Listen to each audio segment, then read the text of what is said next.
morning, race fans! Welcome back into another edition of the NSRL. We're back here for Monday Night NASCAR. After a week off, we head to the Poconos, the MillerTech Battery 250 presented by KOA for race 17 of 33 here this evening. 100 laps. Stages conclude at the end of lap 25 in lap 50. Myself and Art in the booth. Art should be in here maybe later tonight, not sure, but that's my guy no matter what. Long Pond, USA, the Poconos Mountains. 2.5 mile triangle. Does it have 3 turns? Does it have 5? Does it even have 6? I would argue I took NASCAR's word for it when I was little. I said, this is 3 turns, right? It's a triangle. But since then, you start to kind of realize how they categorize their corners. Turn 1 is actually 1 and 2. The tunnel turn, modeled after the short chutes at Indianapolis, would be then turn number 3, and then turn 3 is 4 and 5. That's the way that I see it. But 4 total tire sets, 3 additional, 1 starter. 0 fast pairs. Fuel run about 40 laps. We'll see how guys. I imagine most will. It could be a save a set at stage 1. You can if you want to, buddy. Thank you. 100% fuel, so it models the real life cars a bit. So right around 40-ish. Track temp over 100 degrees here this evening. Track air temp 79 degrees. 2.5 miles. Pit road speed limit 55 miles an hour. You see up here in the mountains. Altitude almost 2,000 feet. But looking forward to it. It's going to be super important. The momentum, we'll call it what it is in the sim itself, turn 3. The momentum that you get off of turn 3 and all the way down the front straightaway going to be very important for your success tonight. Keeping it out of trouble in the tunnel turn, and don't overdrive turn 1, I would say, are my keys to the race this evening. We had 35 last that I checked. So we have the provisional, once the driver starts setting laps, we'll see those that are in danger. And I think now, with Brockman and Corey Burkett, I think we're at 37, so it's going to be very close if we have a DNQ or not. We have 10 minutes for one more person to join. It is very, very close.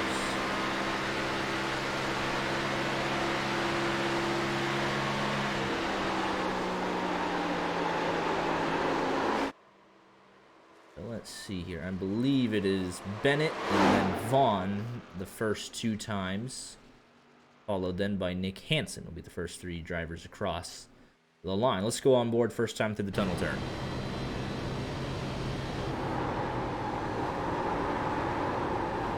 Got to have a good bit of bravery here to commit to get a good run, carry the momentum down to turn number 3.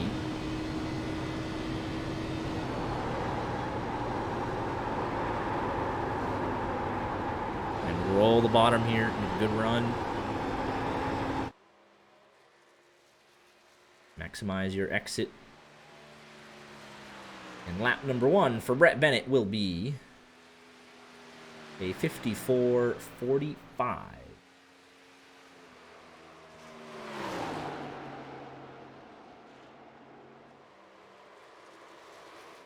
And in Minto also on a lap. Here is Nick Hansen in the 99. Half a second back, then Lindgren to the top of the board. Todd Furland P3. Minto completing his lap. And Curtis, first of our go or go homers, slots in 4th quickest, about half a second off the provisional pole time set by Zach Lindgren. Brandon Minto goes P3. Steve Herring P8. Now P9.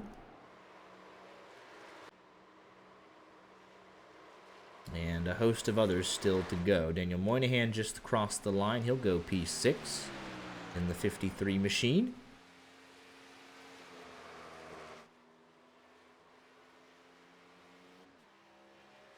Packard to cross the line.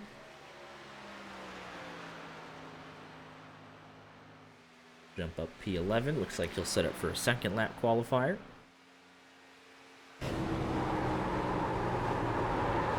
He's a bit higher. Looks like he got a bump. He launched up the hill a bit.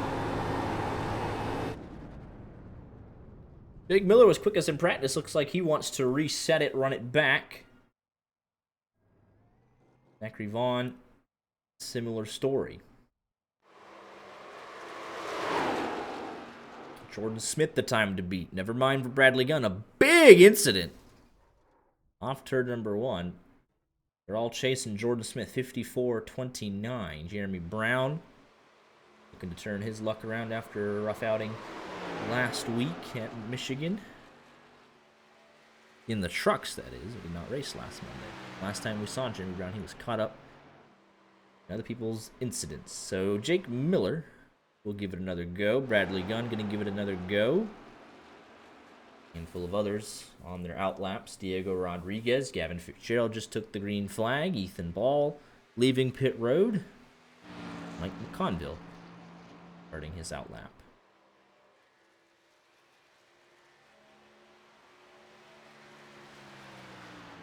.35 machine crosses the line. P8.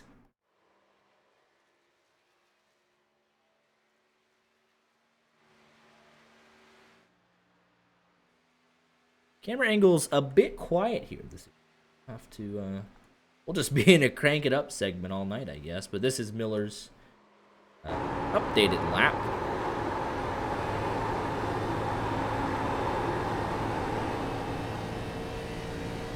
Nathan Yarnell starting his outlap. Sylvain Jolie, same thing.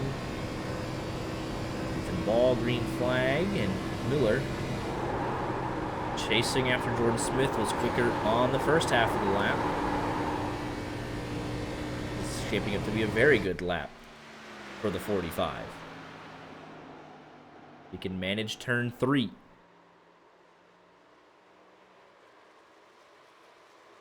What turn 4? Iconic. Coming to the line. Jake Miller, what can he do? Blinks out right as he crosses the line, but the only man in the 53s, 300ths of a second, a statement there from the 45. The only man in the 53-second bracket in practice as well. So, definite statement from Jake Miller.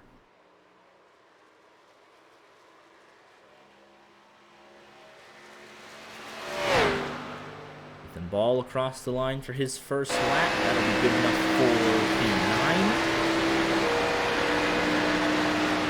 Conville off into turn number 3. Over the bump, washes up naturally.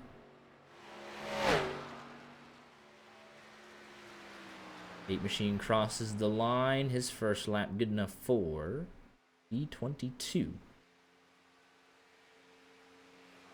But that was a 59.43, so he'll be setting up for second lap quali. Oh, looks a little loose there through 1 and 2.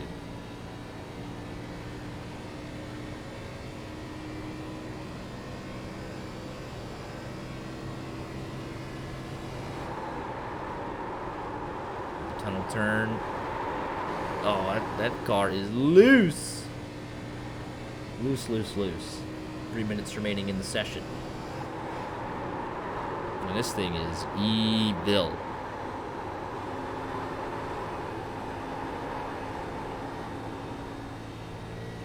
Chrisman also about to complete his first lap. Second lap for McConville.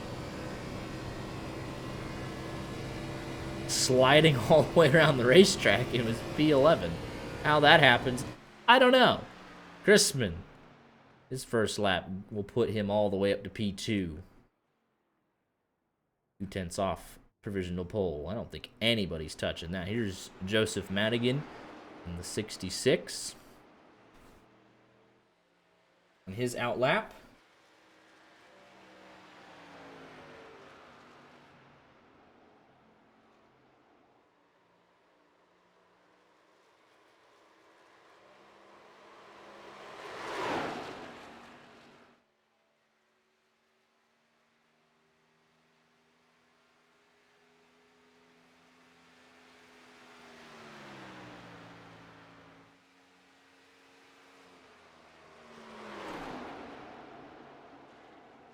Yeah, that's better.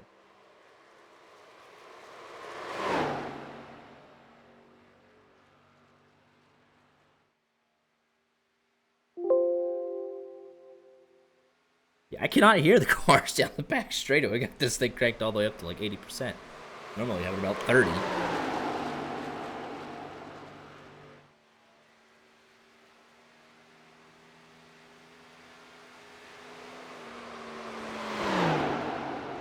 But it is 38 drivers as it stands.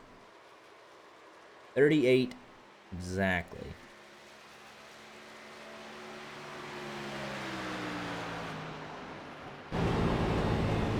Madigan P6. Steve Herring on the bubble. And somebody else joined, Logan Giesbrecht.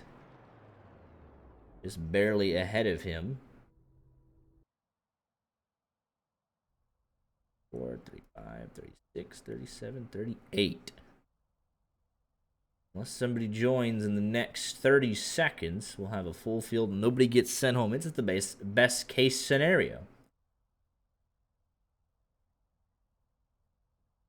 494 to a 549. About what, hundredths of a second separating Giesbrecht and Herring should somebody join.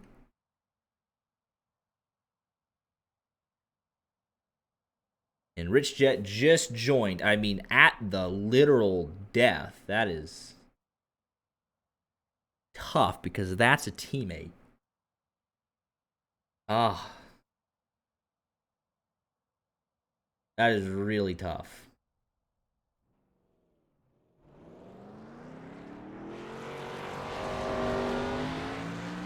I'm actually so sad about that.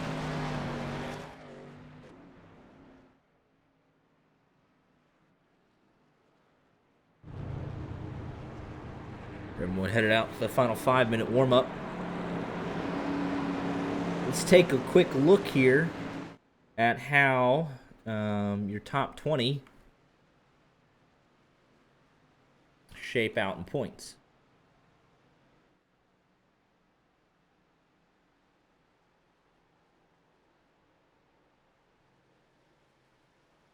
It'll pop up. Surely it pops up, right? There you go. Take a look at your top 20 coming into tonight's race at Pocono.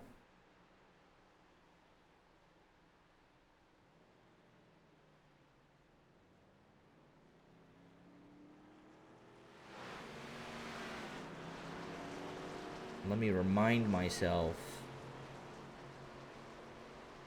on specifically the top 12 drivers in the championship standings follow the regular season finale at Daytona will qualify for the O'Reilly Auto Parts postseason. The chase will consist of 9 races beginning at Darlington and ending at Homestead.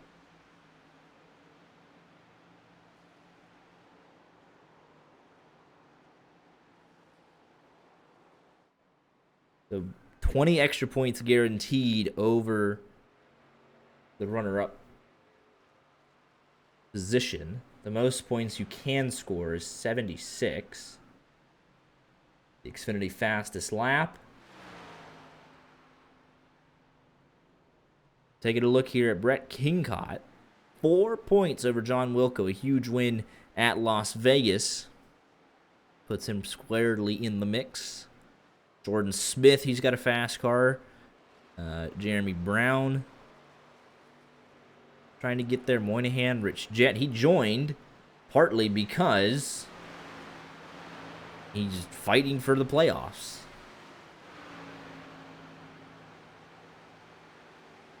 Just look at tonight, right? We have Pocono, San Diego, Naval Base, Orondo, I believe, Sonoma, Chicagoland, Atlanta, Indy, Iowa, and Daytona. So we're getting down to the stretch run.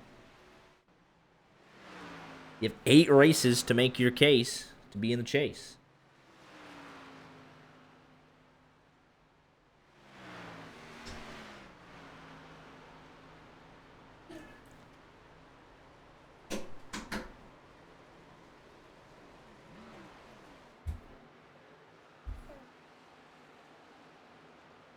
There,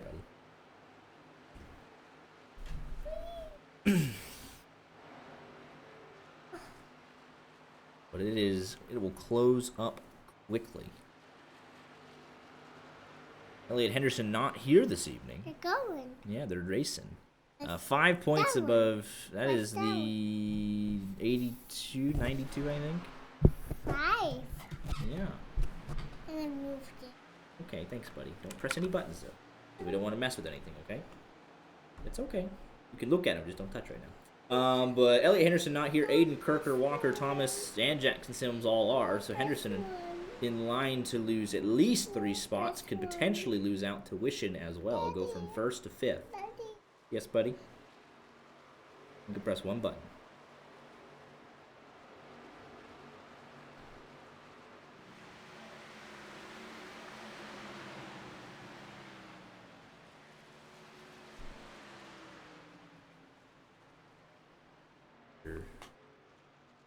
Which one's it going to be? Which one do you want to press?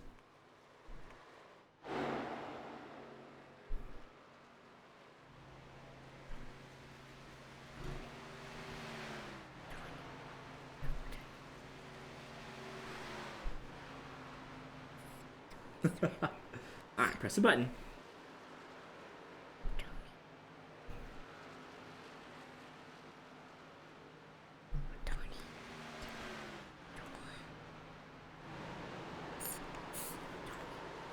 You gotta press the button, Dale. The joys of fatherhood. Never disappoint. This is a lot of deliberation here. We're gonna press F8. No idea what that does. Oh, the car disappeared right as you press the button. And that is the end of warm-up.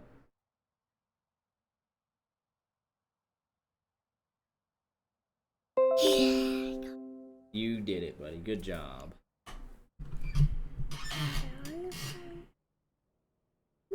That mic stand has been with me for about 8 years now at this point. It gets the job done.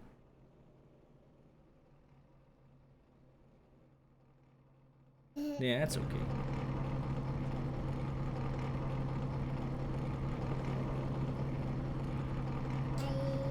What car number do you want to win the race tonight, buddy? What number? 25? I don't know if we have a 25 tonight. Yeah, right. We don't have one. Pick another one number. 28. 28? We don't have a 28. Pick another one.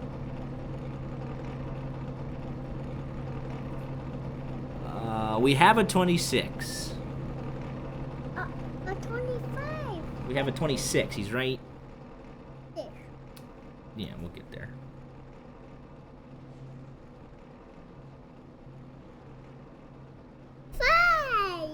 That's 26, buddy. Oh, 26. Well, that's what you said. No, 25. Well, we don't have a 25. We have a 26. That's right there. That's 45. Do you want 45 to win? Yeah. Oh, we have 40. Yeah, see, there's 45. Yeah. Do you want that one to win? Yeah. Okay. Tomorrow. Today. He's racing right now. Today? Uh-huh. Okay. Hang on one second. Yeah, stand right there. Right back up. I gotta do one thing. I'll put my... Okay. We gotta get rid of the red names. So, Zachary Vaughn disconnected, but I always thought he was... I thought it was Steve Herring going home. Maybe not.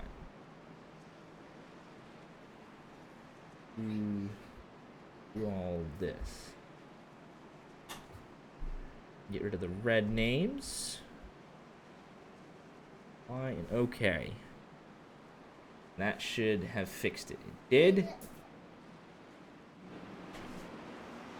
I don't need that right now, buddy. Alright. But Dale's pick to win is the 45 of Jake Miller. I will take...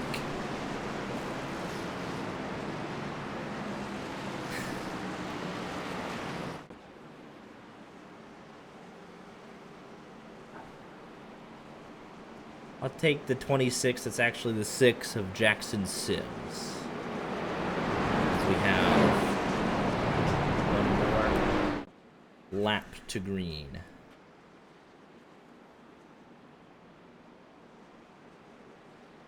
I'm gonna check one thing as well. Show.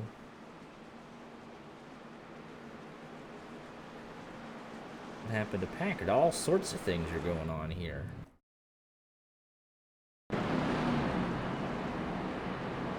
And I'm none the wiser on any of them. Packard pulls over to the side. He's just kind of sitting there. Now I want to check the qualifying results. Crispin was P4. Looks like he started from got an EOL or something. I'm not entirely sure.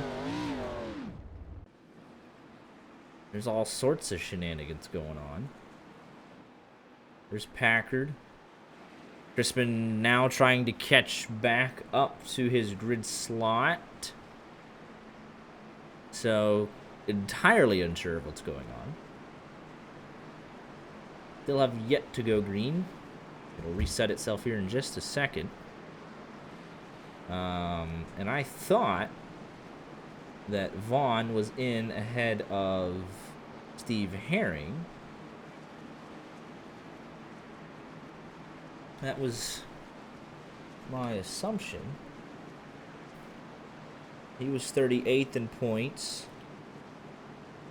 Steve Herring was 58th in points.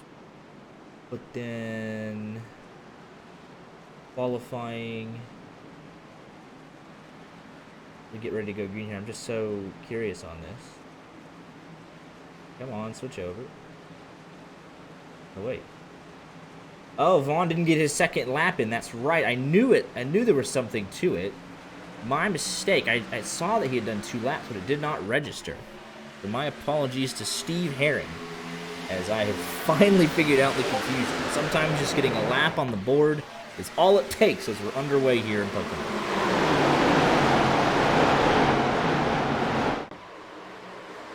Ground way up the hill. Don't know how much grip was going to be up there. We'll be side by side for the race lead down the Long Pond back straightaway. And Kirker takes the lead to the race.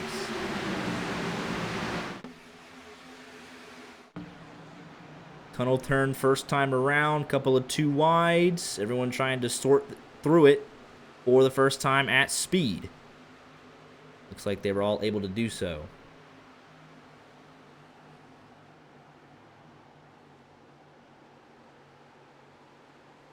And then something has happened to Bradley Gunn at the same point. Unsure of what happened to him. But he is... Oh, he is disqualified. That's why I gotta have my third monitor. Don't have it yet.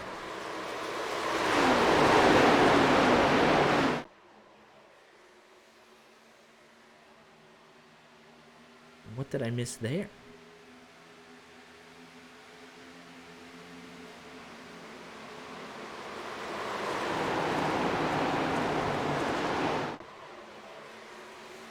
I just want to get a bearing on what on earth happened.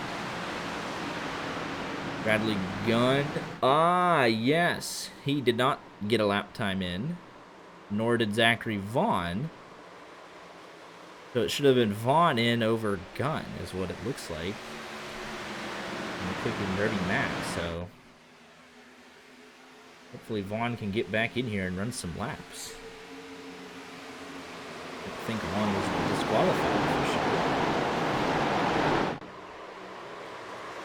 sure. Everybody else, all the way back to P37, on track and battling. The Mac Home Motorsports trio all right now under a blanket. Wilco putting the pressure on his teammate. So now that we got things fully under control, we can settle into the race here. Be about 55 seconds a lap.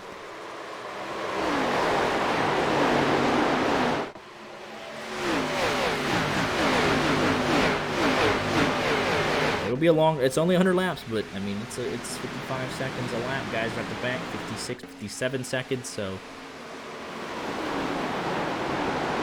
it's not a roller coaster.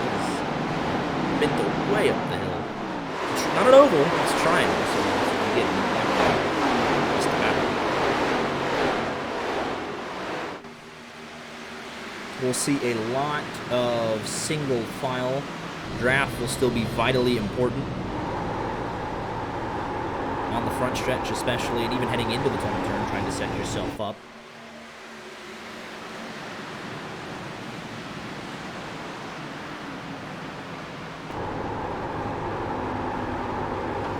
We're here with Diego Rodriguez up one spot from the start. He is 13th position. Want to be in that draft. And Moynihan to his inside. Minto try and get to the right rear quarter panel, not able to do so, wishing to the inside.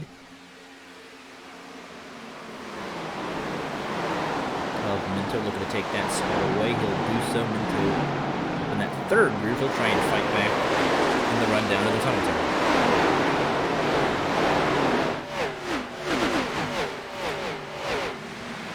There, he did get a good run, and actually they swapped going into the tunnel turn.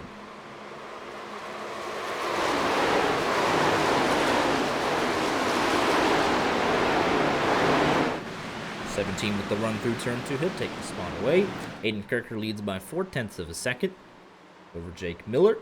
Joshua Chrisman right there.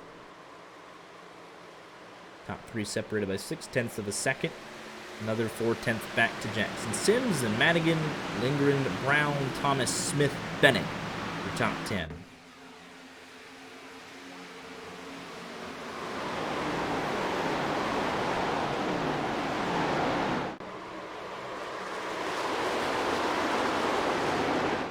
We've seen how loose these cars can get. Mike McConville in qualifying springs to mind. So being able, again, it was turn 1, don't overdrive turn number 1. Don't wreck it through the tunnel turn. And keep good momentum out of turn number 3. The 3 keys to success.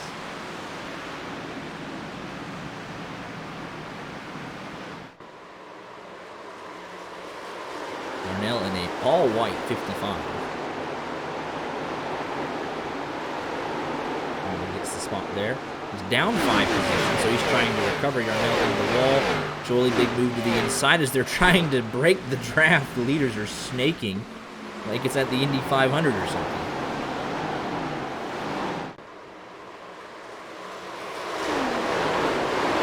Trying to get to the inside of Madigan.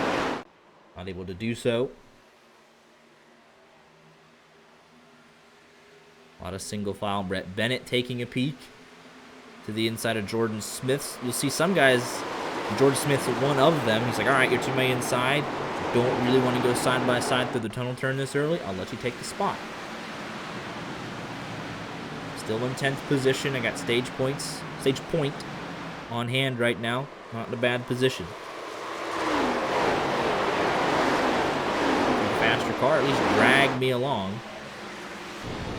Down the front straightaway. Look at this.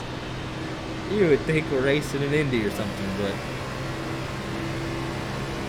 on board with Ethan Ball, the 96. That's going to be King Cott right in front of him, and Brandon Minto.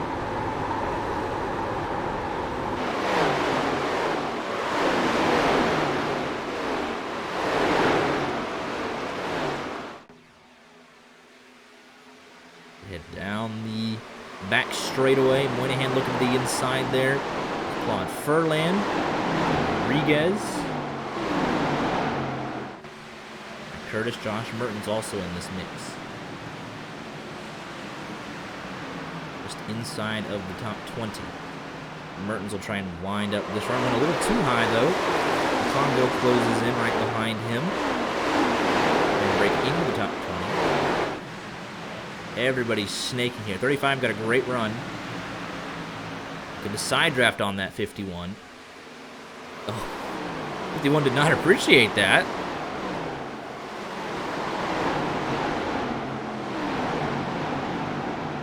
Let's see how it shakes out off turn 1. It'll still be side by side. McConville will have a great look at it. Let's actually go back here with him.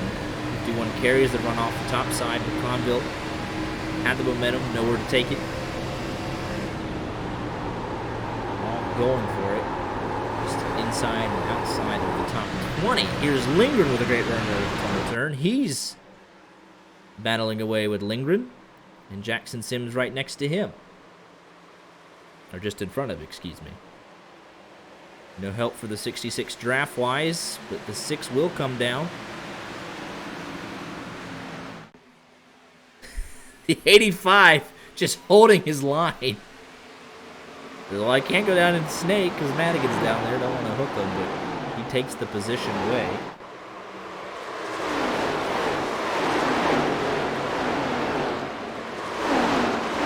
Don't snake down the back straightaway. Miller has cut that gap to the leader to nothing. Car length and a half heading off into turn number 3. Let's see what he can do here. Get back to the throttle in a timely manner. 76 a little loose, exiting the corner. We'll just follow him all the way down. Closing in the draft, up to a car length. Quite able to make the move. Here comes Crispin. He's taking a peek right behind this, and Rodriguez, he got a little loose. Flash back to it. A lot of single file up here, though. Everyone's kind of playing the waiting game. It is possible to make moves. Jared Wishon, though, up 10 positions. Moynihan, Kincott +5, and then Donovan Borup and Josh Mertens each +4. But definitely a harder place to pass than some of the other places we've been to in recent weeks. Handful of guys +2 and +3.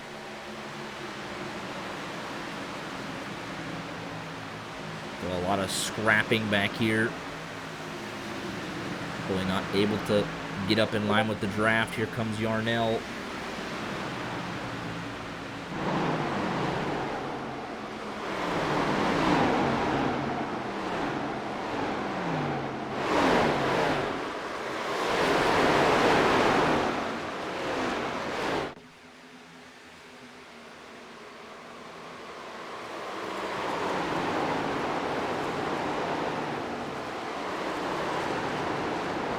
Right in the mix. 31 Ironman. He might have hit the apron there a little bit. Lafreniere sails around on the outside.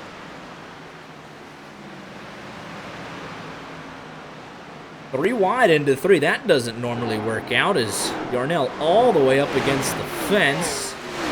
Jolie and Packard side by side. Oh, and he's going to hit Packard. You have all the room in the world to recover, though. The 49 is able to do so. That could have been ugly.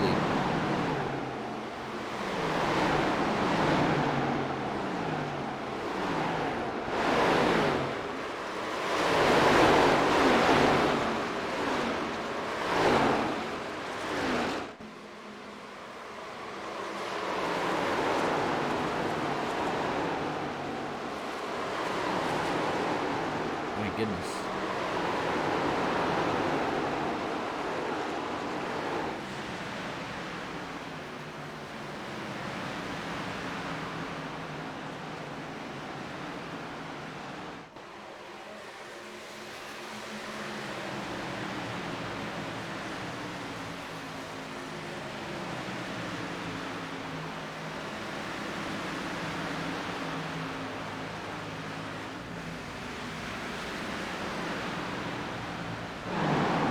Up front, still relatively stable.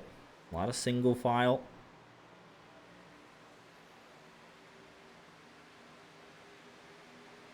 Madigan getting pushed down the back straightaway from Lindgren there.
Wait just for 1 second.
Finally back, and as I walked in, no further explanation other than what is a race-changing event between Madigan and Joshua Crispin, taking out a number of drivers fighting for the race win. And sure enough, tunnel turn. Madigan getting a good run. Got the inside line. He's got the momentum. And these two have a coming together. And it's disastrous. Walker Thomas, Crispin, Jeremy Brown, Lindgren, all involved.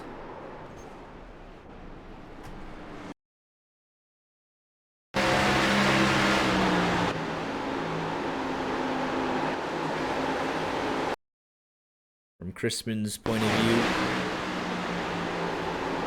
Chase kind of letting me down, but 66 I think comes up a little bit. What does rear chase tell me?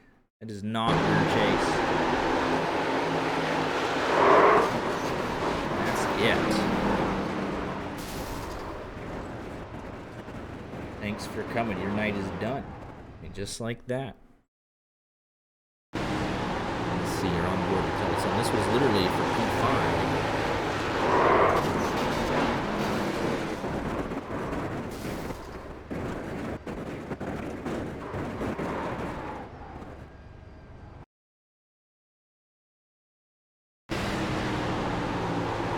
Here comes the 66 big run, and the 5 had not yet moved up the track. I mean, he's pretty much in line there with Sims.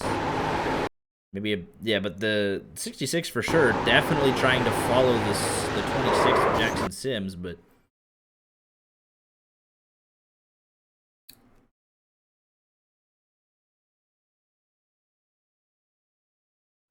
not a whole lot of room.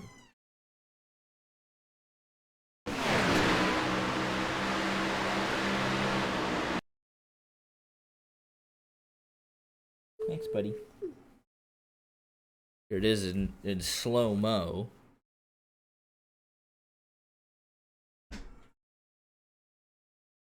$66 just comes up just a tad bit, and they get a hook together. And at that angle, it's game over. Down into Walker Thomas, Zach Lindgren, and Jeremy Brown. However, somehow, some way,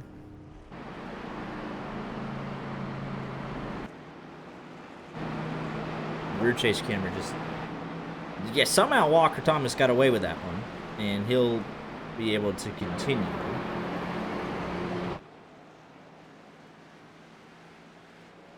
Whereas Chrisman and Madigan, Jeremy Brown and Lindgren all have massive... Well, Chrisman and Madigan are done.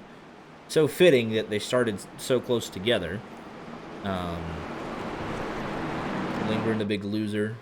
Although it looks like most of his is now fixed as well. Jeremy Brown, though, the biggest loser outside of the guys that are already out of the race. And that's how it'll shape up.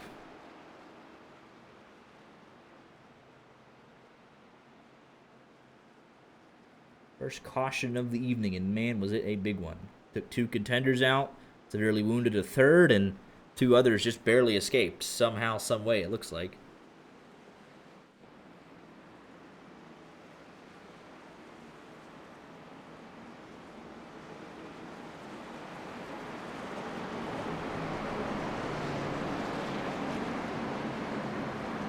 It'll be a 5-lap dash for stage 1.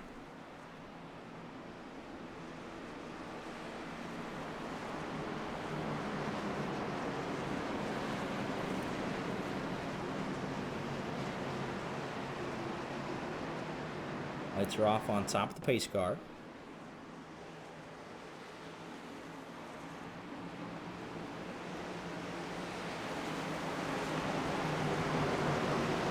And here we go for a sprint. Include the opening quarter of this race. Pocono restart zone. We're back underway. A great launch for the inside line. Sims giving a great bump to Jake Miller, and Sims will be cleared P2 before they even get to turn number 1. Last stage point going to Daniel Moynihan. Ethan Ball on the low side trying to take it away. They fan out down the back straightaway.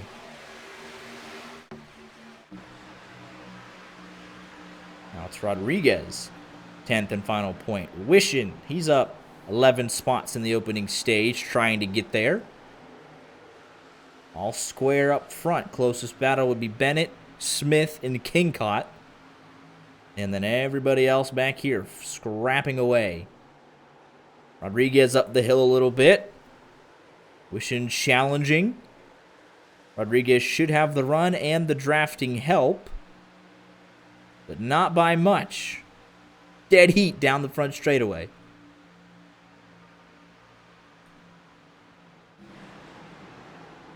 Wishing going for the big move. Verne slides up the hill. Rodriguez going to be fighting back with the run. 06 has a good run. He's not clear. And here comes the 06. And he'll just shove that 21 all the way down into turn number 2.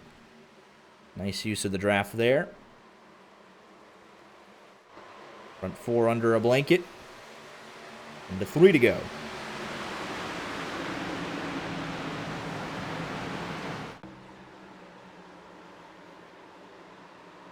Minto Jolie side by side. Walker Thomas trying to work his way back up through the field. Brockman going to come down. Looks like he wants this to be his stop.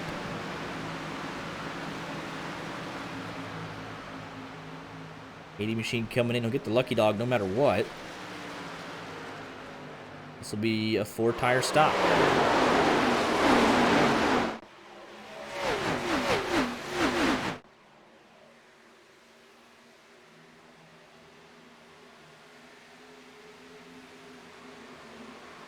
And he is out and away. Got a long way to go. Waiting for the leaders to pop off turn number 3. They haven't yet done so. And he'll be A-OK to stay on the lead lap. So Ross Brockman going to try a little strategy here. 2 laps to go. Jake Miller's led them all.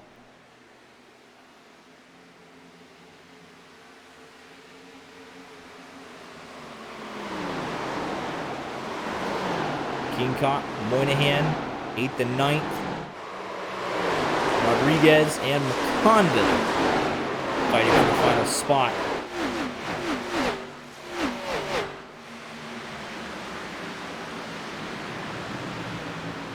They head off into the tunnel turn.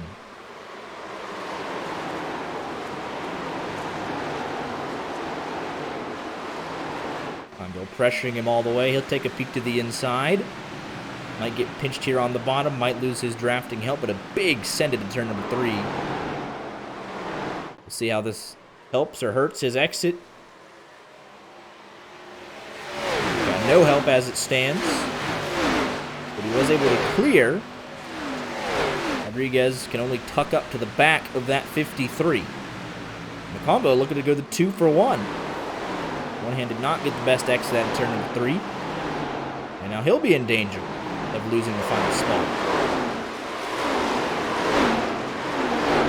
McConville will clear up. Now Rodriguez loses the help.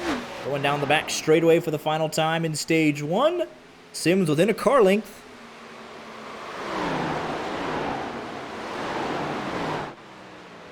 And he'll be right there. He's going to take a peek to the inside. And here we go. Fight for the stage win. Sims big dive to the inside. 45 will keep him pinched. Slight contact. 45 will keep the momentum. Here comes Kirker. Off the final corner. And it's going to be 1, 2, 3. Miller, Sims, and Kirker. Thrilling conclusion to stage 1. Moynihan keeps the spot. Rodriguez, P11. Very nicely done there to end stage 1. Ross Brockman going to go all the way around, potentially to the lead of this race.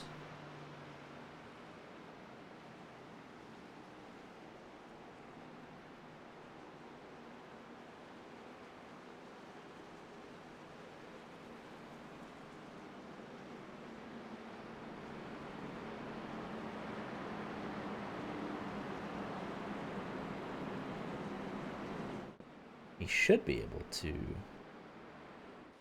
He might not, because he is half a lap behind. It's a long. The only thing I hate is it's a long pace lap. 2.5 miles, and it's not. What is pace speed here? 80. Info. They used to say it.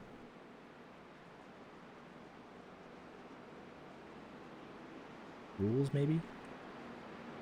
I guess not.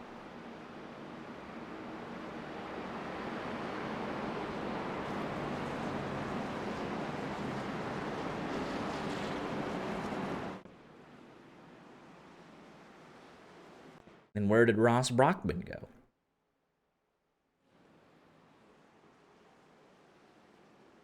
But here comes everybody.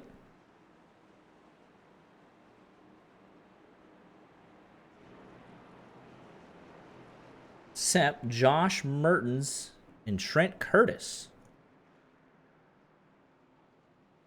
How about that?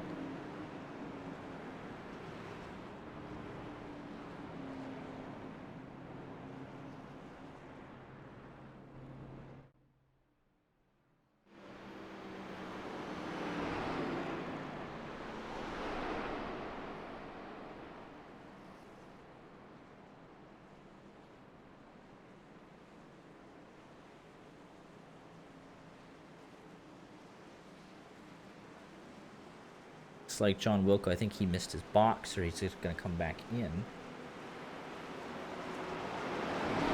But it shows a lot of people.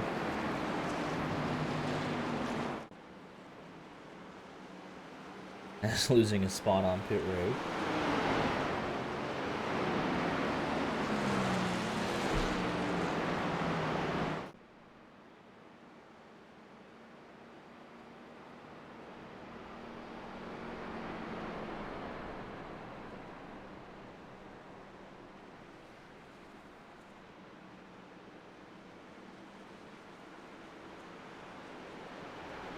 Wilco dropped the back here. Looks like he'll come in a second time.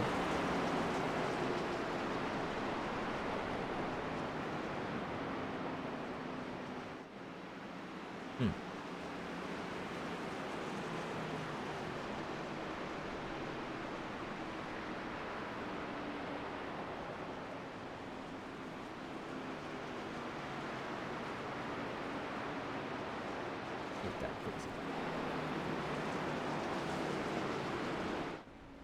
The Mertens will stay out. Trent Curtis will stay out. They pitted on lap 18. Mackin. McCanson coming back. Matt Mackin. Mark Packer, Jimmy Brown leaving pit road.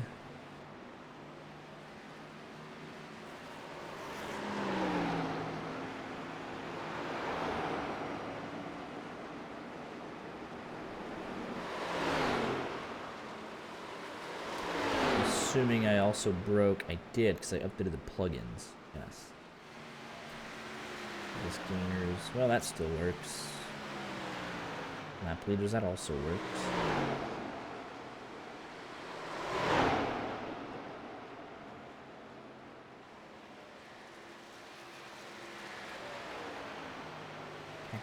I'm all out of sorts tonight. I'm all over the place.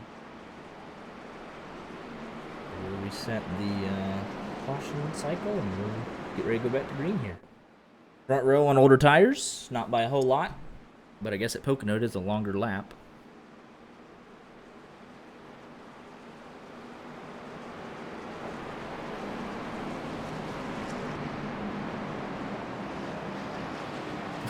Rockman tried the alternate strategy, then his internet kicked him out. Ah, man. 34 cars on the lead lap and on track. And to be determined if Brockman comes back, and Madigan and Crispin effectively out of the race with how much damage they sustained.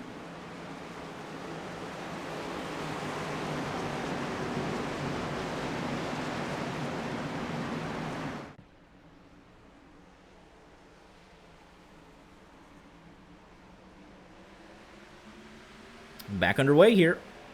Front row did not get a terrible launch. Let's see how aggressive Jake Miller wants to make this into turn number one with the fresher tires and the fastest car.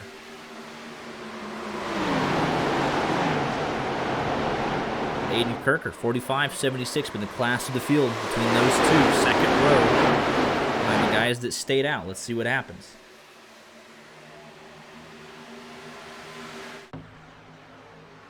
But Jackson Sims going to give that push to Jake Miller, propelling him by Aiden Kirker. Mertens hanging on tough. We'll hold off second. At least Trent Curtis will lead the first lap here under green, it looks like.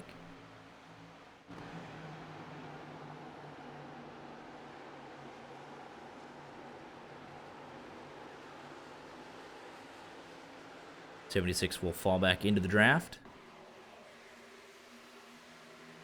Trent Curtis leads that lap. So, I mean, yeah, they pitted at lap 18. Did 5 laps on those tires. But there, the 51 hits that bump, washes up the hill. Here comes Josh Mertens. Got to be smart when they're side by side. But the 45 should have the momentum. 6 looking to help. And they should clear this 35 by the time they get to the tunnel turn.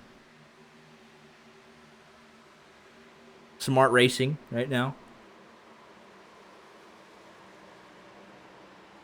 I believe that was Gavin Fitzgerald. We saw him just slide up the hill there a bit.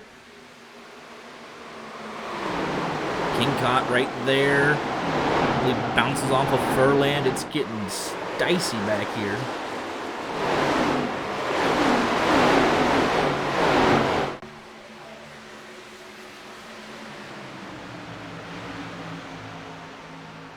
Walker Thomas still trying to cut his way through this field. Top 10, top 5 car. Darnell backing up corner entry. He should get a good run on the exit. 85, phenomenal run though on the bottom. Brett Bennett washed up the hill, leaving turn number 1. Jared Wishing, fastest man on track as it stands. 54.71. Quicker than Crispin out of the race.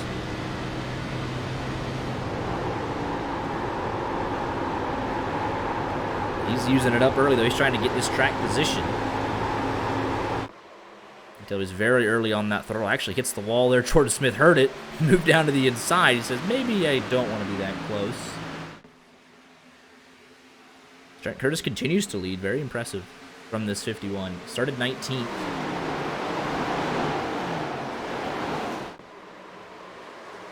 Flip the stage there a little bit.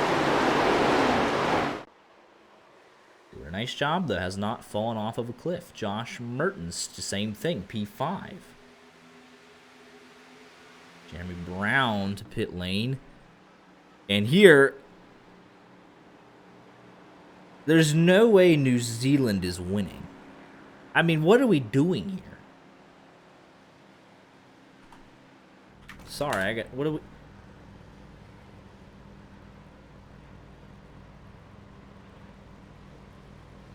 Within 8 minutes.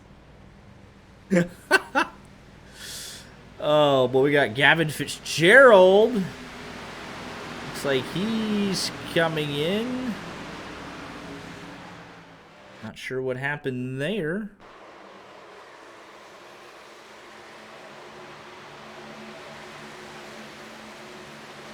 But he locked it up. What on earth happened?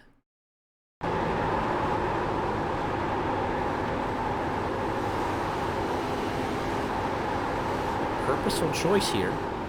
He's blowing it up. Then he towed to pit road. So unsure there.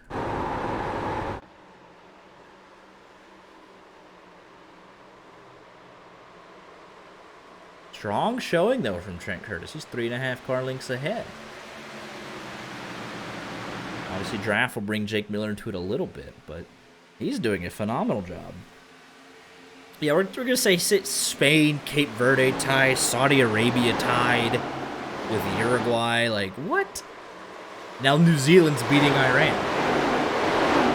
They said, you might have signed a peace deal this week, but your war's not over with us. That's what they're saying.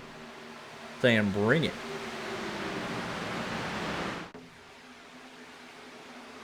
Brendan Sorsby and Texas Tech are mutually parting ways, so he did all of this to quit anyways.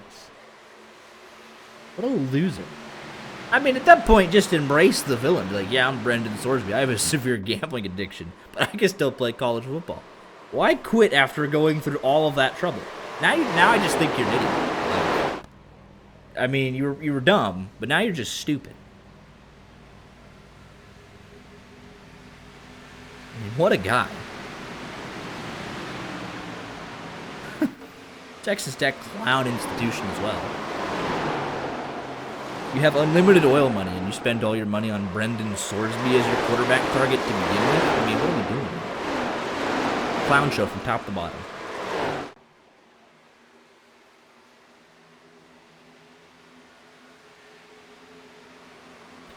Speaking of Spain, Cape Verde, there was this phenomenal tweet about it. It said, I love the exact moment when you can tell the Goliath is upset that David is hanging around and it's no longer funny. I wonder what Jake Miller thinks. He's like, all right, this guy stayed out. Is like, all right, time. Not that he's even upset. He's just sitting here racing. But it's like, I wonder if he's like, all right, I need to get by him. Time to go. He led a couple too many laps. It's no longer fun. I need to take the lead. And all of a sudden, just like that, he'll dive off into turn number 1. 2 car lengths clear, and he'll get going. And just like that, those Sims follows him right through.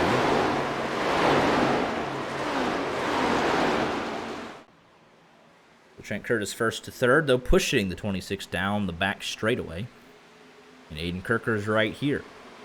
Josh Mertens still hanging tough. He just lost 5th. Ooh, tight there with Brad Peters. But they're both still hanging on pretty well. Slightly older tires in the field compared around them. We're approaching halfway through stage 2.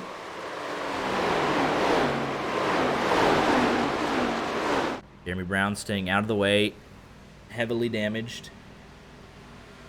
Fitzgerald, upload packet loss for him.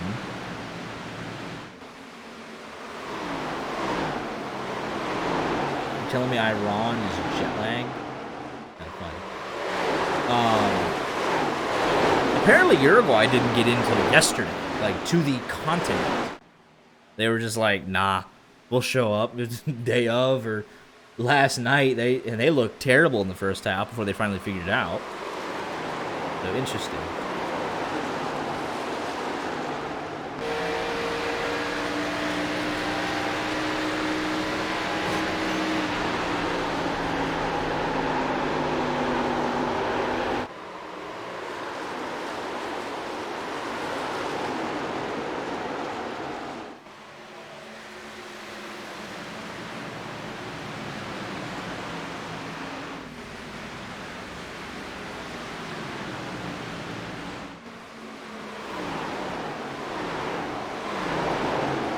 Great battles here, partly because Mertens on a slightly different tire situation, kind of bottling things up just a little bit. Mertens to Yarnell, 1.5 seconds. That's going to be 6th to 14th. Yarnell's kind of been up and down. We've seen him up all the way against the wall, but he's fighting tough. Overall averages out to a 15th place car, which is probably fair.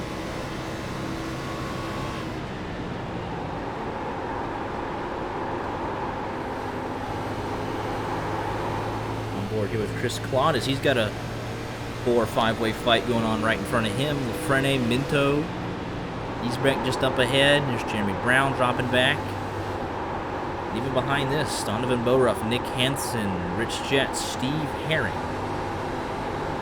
all doing battle. Battles throughout the entire field, all the way down to 30th.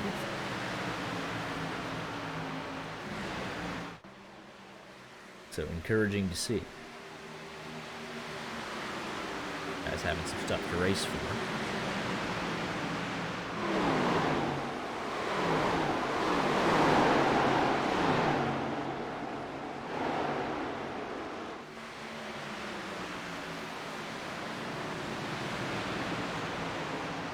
I wonder what, specifically today, you put like $5 on the underdogs in the World Cup.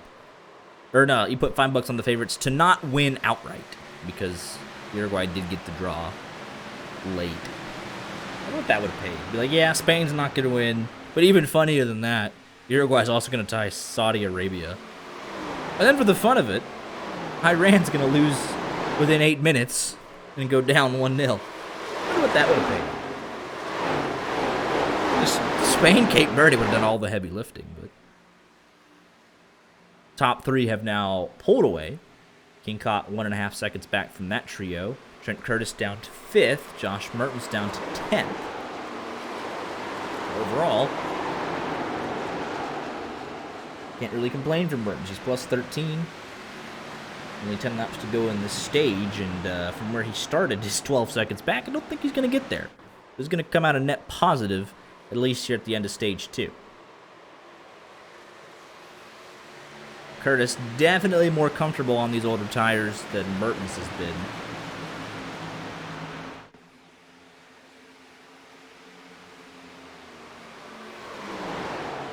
Final stage point going to Walker tires. Been kind of a gradual climb. 18th to 10th to kick off this second stage.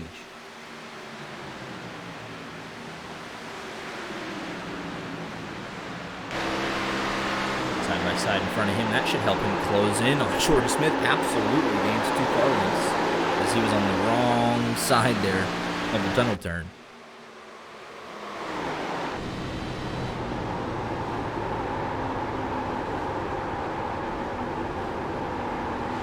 There's Trent Curtis way up top, trying to hang on.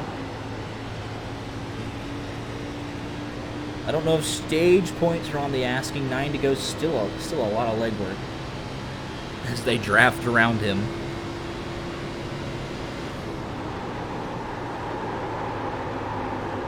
Blinking out never helps. We'll see what Walker Thomas elects to do here. He should get to the right rear here of Jordan Smith. Tight squeeze, but he'll draft off 51 and blast past. Smith will fall in line. Curtis will back everybody up, though. Moynihan starting to close in just a bit. Gets super tight there, and he'll lose all the momentum just like that.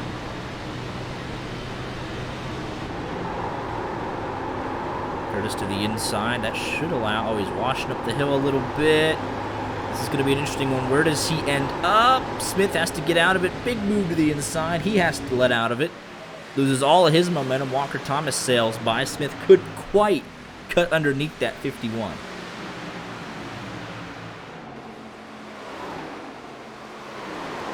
Just behind this, Moynihan, Mertens, Furlan, Yarnell. Furlan should get the draft from Moynihan. Blast by the 35 from help with the 53. And he'll do so. Next up, Yarnell to take advantage. 3 seconds ahead of the next group, Aaron Mack. And these guys kind of just, well, we don't have top 10 speed, but we're not a top 25, top 20 car. So these guys all just ended up in no man's land. There's a couple guys further back scrapping for that top 20.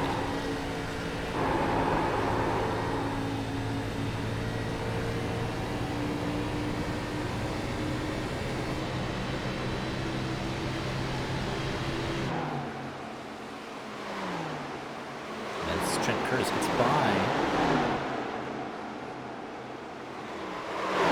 Jared Wishing heading in the wrong direction the last lap or two. Puts himself P10 is top 3. Really no separation. We don't really have to talk about it. We're just all here running single file. About 2.6 seconds ahead of King Cod. He's like, well, I'm a top 5 car, but I'm not a race winning car, so he's kind of on his own in P4. Up 16 spots though, so that 82 machine has come alive here in the second stage, and he has settled into a comfortable 4th position as he hits the wall. And, you know, forget I said anything about him.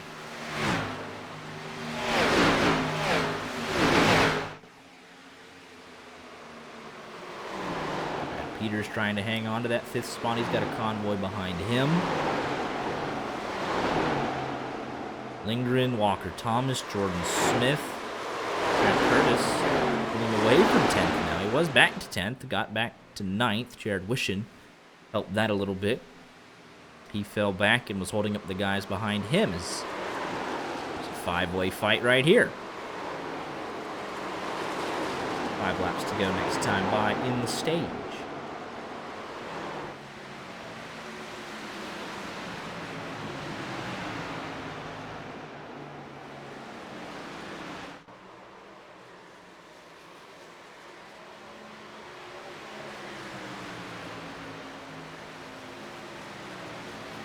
Wishing and Furlan side by side. Wishing has that little bit of draft.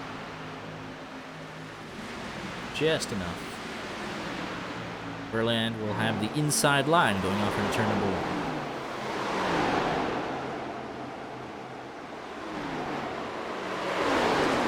They should be clear up. Slide up in front of the 17. Take that spot. P11. So set off after Moynihan for a potential stage point.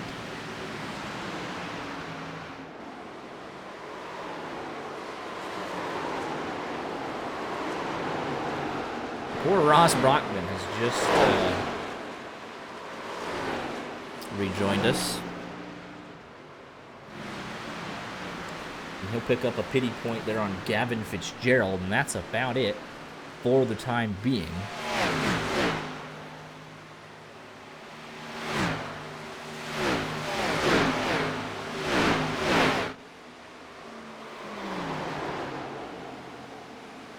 Still great battling back here, second half of this top 5. Look at all these groups right here, and even further back, though. Looks like John Wilco wants to flip stage 2 here.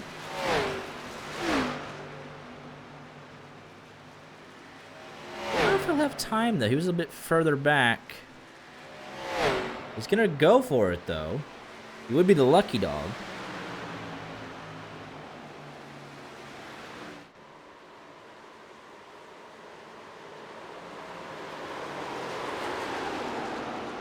Intense pressure here for the race lead. Jeremy Brown again going to stay out of the way.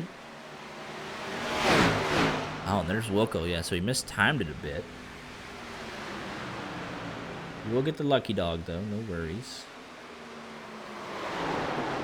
Start the tail end of the longest line. Trent Curtis is going to try it again. He was further up the field. 4-tire stop for him. Pocono long enough you can get away with that.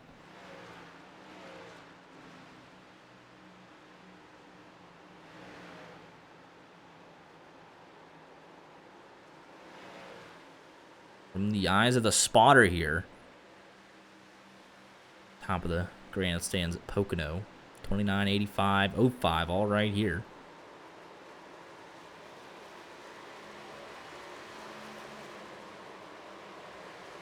05 gets the better of it. 85 a little loose. 29, though, should push that 05 away.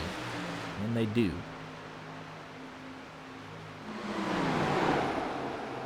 Trent Curtis stays on the lead lap. That's crucial for John Wilco. A little help there. 1.5 laps to go. Slowly starting to just make an advantage on Kirker just by the slightest of margins.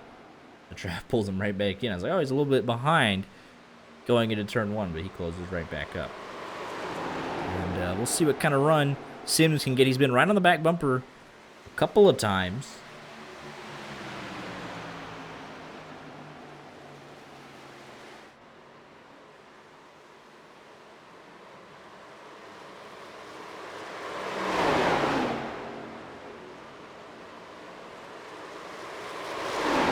Thomas actually jumped all the way up to P4. He broke away from those 3 behind, and he went and got Brett Kingcott. Final lap here in stage 1. Nothing doing in turn 1 for Sims.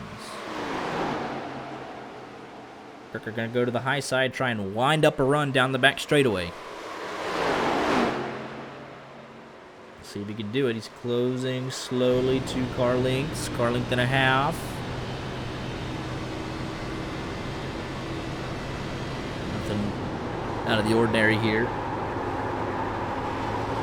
He actually gets a great run through the tunnel turn. Sims did not. And there should be a fight for P2 here. A carbon copy of stage 1, except this time it's for second. Sims under pressure. Last stage he was applying the pressure. And off turn 3. Miller, Sims, Kirker. Somebody, there was an off track a little bit further back. Not sure how that even happened. But it is an absolute fight for a handful of these positions. Looks like Yarnell gets it, though. What a good move there from Yarnell, if that's the case. Or is it Furlong? Either way, great battles back here. Trent Curtis going to come all the way around again, take the lead of this race.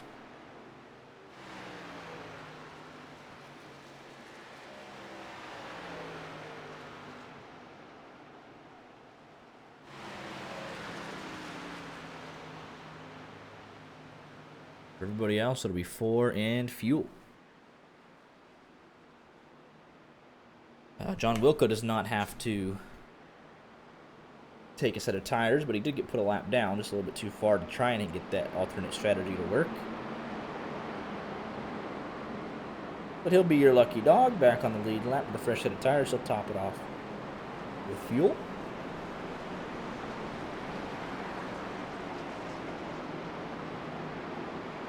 comes around the outside.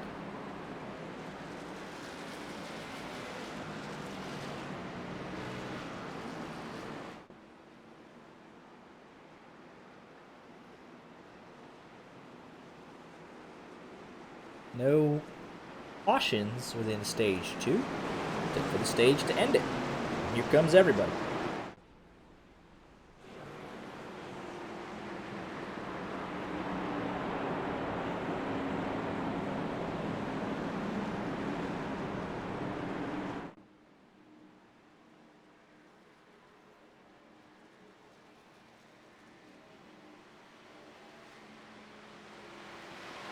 Curtis will stay out.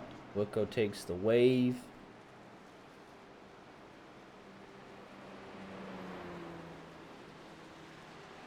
Bore and fuel.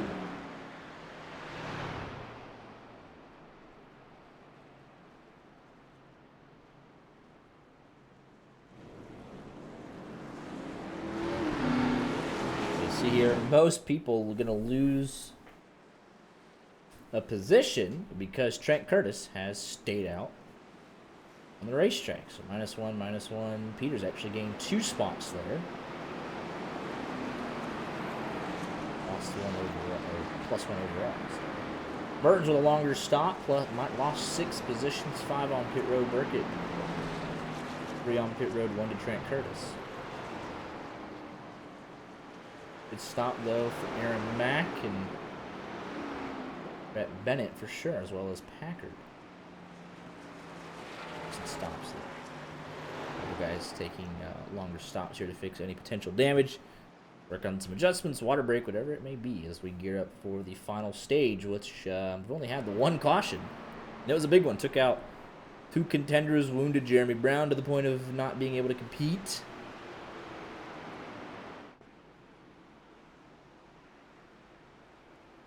Brockman dropped due to upload packet loss. He was going to try an alternate strategy to get in the mix for stage 2.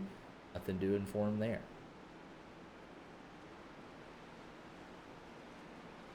Pit stop will be required in stage 3 with about 10 laps to go. See how that shakes out.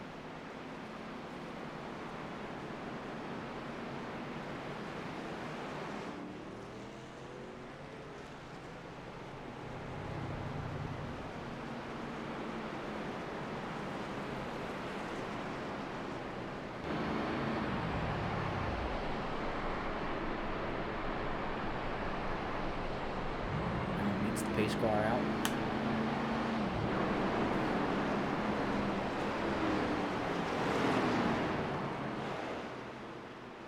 There, Trent Curtis did sound like he was shutting the car off, so maybe he's thinking.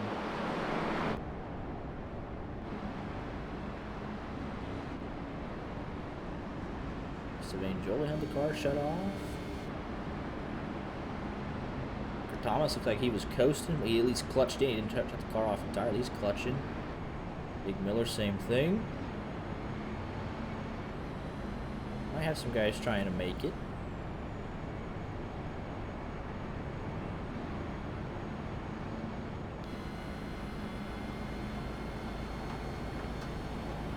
From Sims, he's just hanging out around 2,000 RPMs, not the idle at 2,000.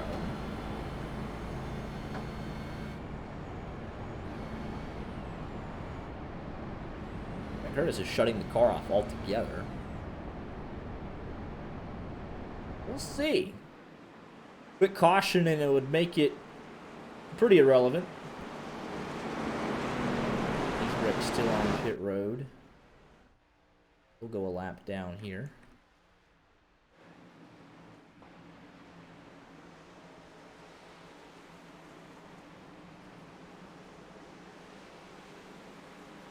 Pace car is off. Trent Curtis. Get us back underway. This might be a big moment here if Jackson Sims can clear Jake Miller down into turn 1. He's got half a car length ahead. He's in the draft. What kind of big move does he want to make? Take a peek to the inside of the race leader. Miller, though, bounced up the hill a little bit.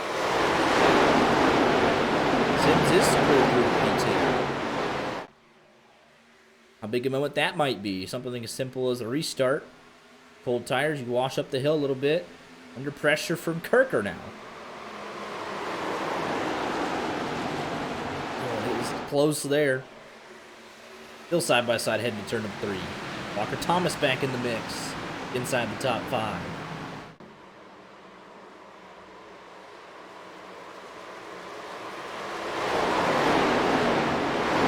"46 laps to go."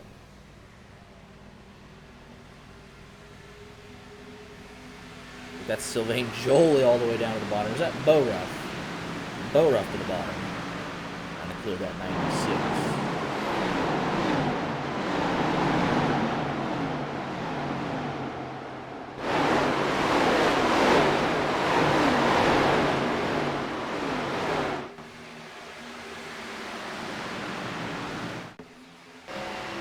Again, Trent Curtis doing a nice job of at least leading the opening laps. I know he's got the slightly older tires, in this case 4-lap difference.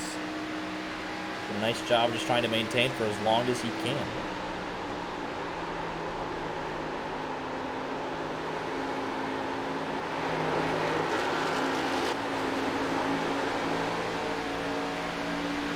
He's trying to close in the draft.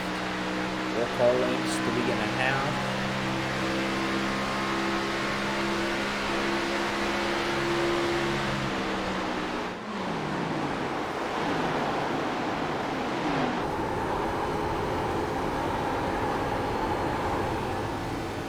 Rand has tied it.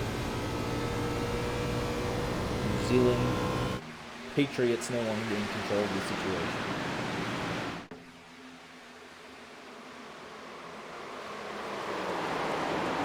Put all the sheep in New Zealand in the goal. You can't score. There's too many sheep in New Zealand. More sheep than people.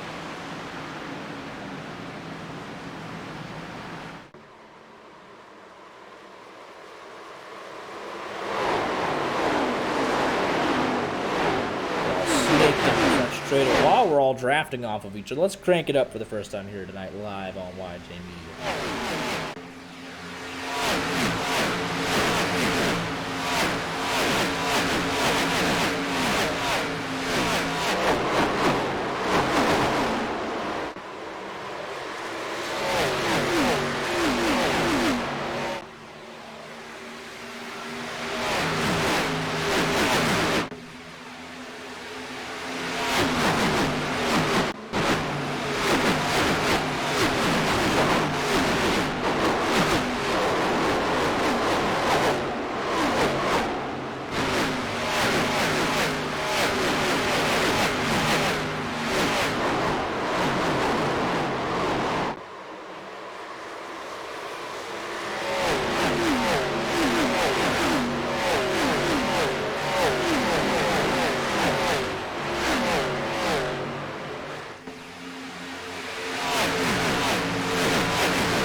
They make it through that segment of Crank It Up. This assumes kind of a similar thing to what Jake Miller did in Stage 2. He just sits behind him a couple laps, but then slowly just encroaches on him. 4-lap difference. 51 starting to get a little loose. Going to take a peek here to the inside. Fall back in line because he knows that would put him at a disadvantage exiting the corner. 76, who got by Jake Miller, would get a run. He wants to keep the track position ahead of the guys behind him.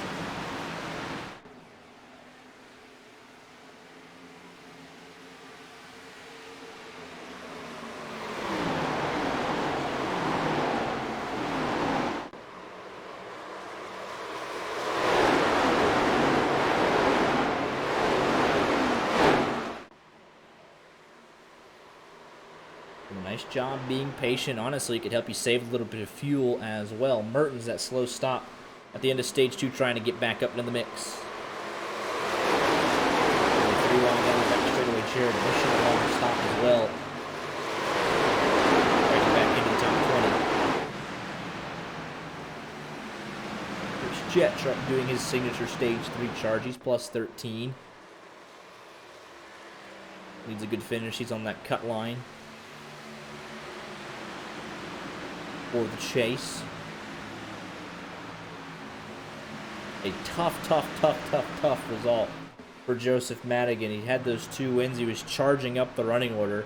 Only going to secure a point here this evening.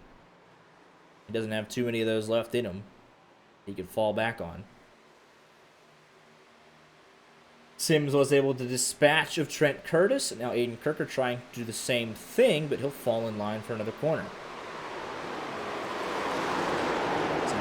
Scoot away all that he can. Jeremy Brown up ahead, still heavily damaged.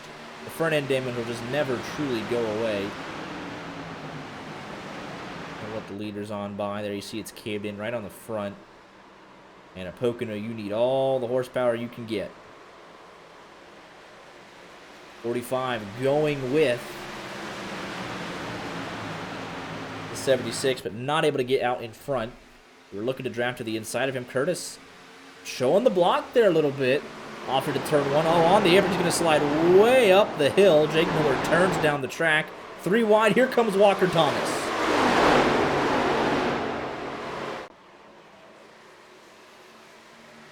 Seven slides right up for the curve saying, hey, chill out.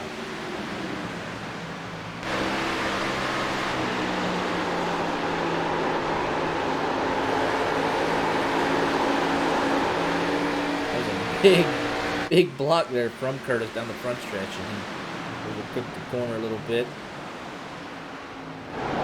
Regroup, lock back in.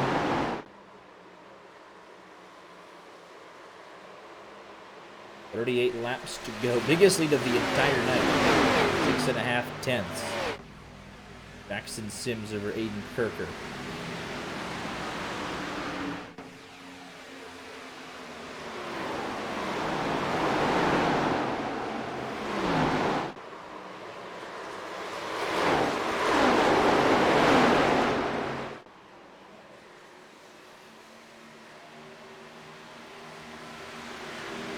Elite Motorsports 2, 4, 5, 9, 11, and 19, and poor Jeremy Brown. The other half of the puzzle is Spectrum Racing 138.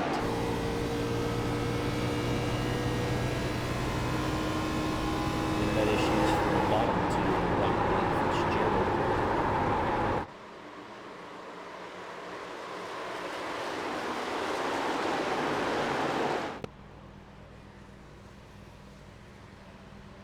Trent Curtis gang. Curtis representing his own namesake here, running the best of anybody.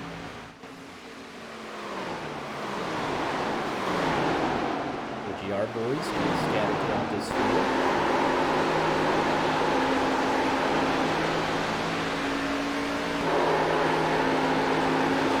Quiet night for the Florida Motorsports team. All things considered, haven't mentioned them outside of Brett Bennett a whole lot tonight.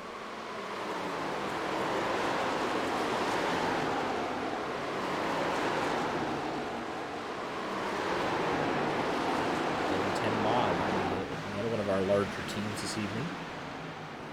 Jordan Smith representing them in the top 10 right now. We've seen a lot of Mertens tonight. Probably the alternate strategy in stage 2.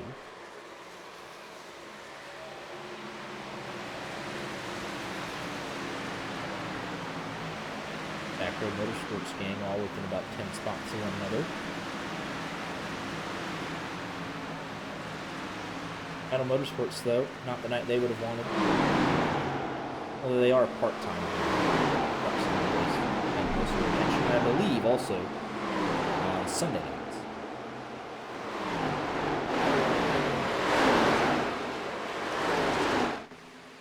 Sim's still stable. 6.5 tenths of a second. Oh, 29! Hang on. How on earth? I mean, that should have been right hooked into the fence. Your night's done, and probably 4 or 5 others coming off the tunnel turn. Phenomenal car control there from the 29 to not make that bigger than what it was.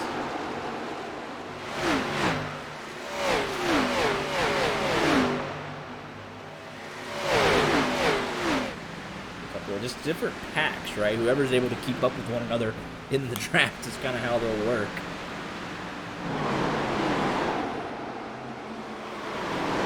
Back 24th, 25th, 26th. Before we work it up a bit. See if there's a good bite.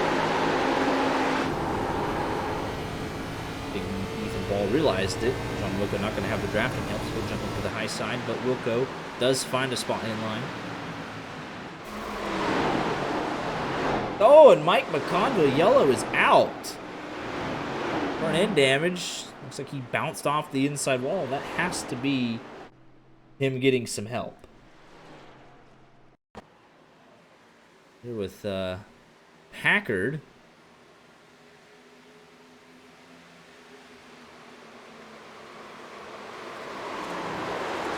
5 just gets him. Bam, your night's done. Spinning like a top off to the inside. Just enough in the way. Yellow pops. Goes to pit road. Simple as you like. Taking a look here. He's leading this group. 35. He gets shot out of a cannon, it looked like. Just not. Just didn't line up. Did not line up one bit.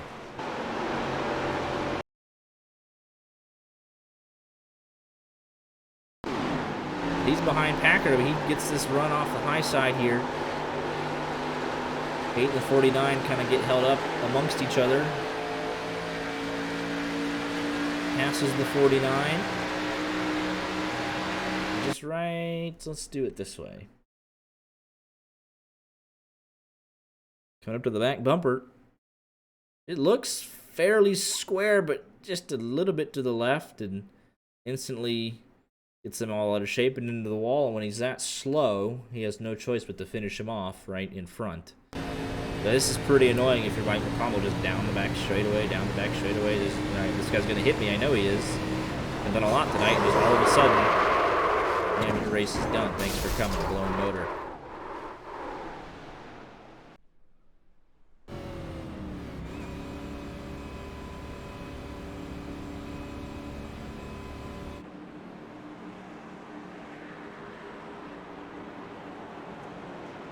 Everybody to pit lane. Sylvain Jolie gonna stay out though.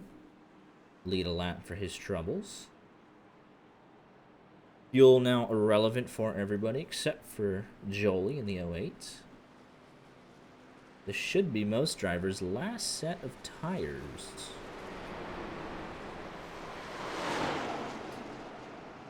And honestly, I wonder, Kirker fuel only, truthfully, we have only had 2 cautions this evening.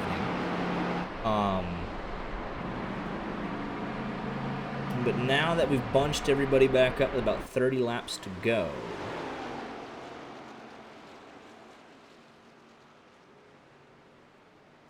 do we get another caution in 15 laps? And that, you know, completely, did we go to tire lottery? I didn't think we'd have that tonight, but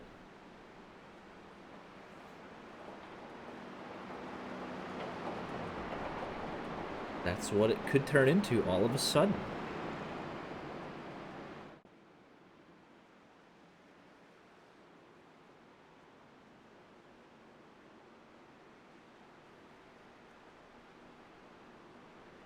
Let's see if Jolie wants to come by this time. But because Because you want the fuel to make it to the end. If you're going to wait for the tires, that's one thing, but you want to make sure you at least make it on fuel. Tires are a whole different story. He's going to stay out there. We'll need a caution before anybody else.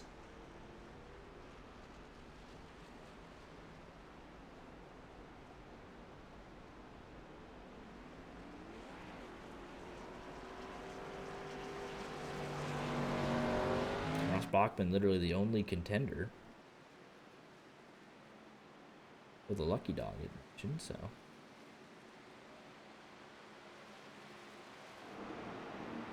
not that that really matters at this point. Brown, Brockman, whoever, I mean, it's unlikely that it's back on the level. Conville out of the race.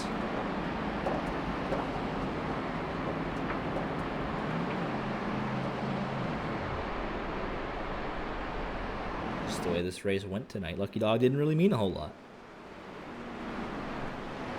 But we finally have a shakeup in strategy. Jake Miller now down to P7. Here's Aaron Mack all the way up to 6. Nathan Yarnell, Brad Peters inside the top 5. So definite shakeup. A lot of guys took tires. Really about 9th on back. There was no funny business. So really, if you take a look at this chart right here. Sylvain Joly, Kirker, Peters, Thomas, Mack, Yarnell. Your top 7 are going for the alternative strategy.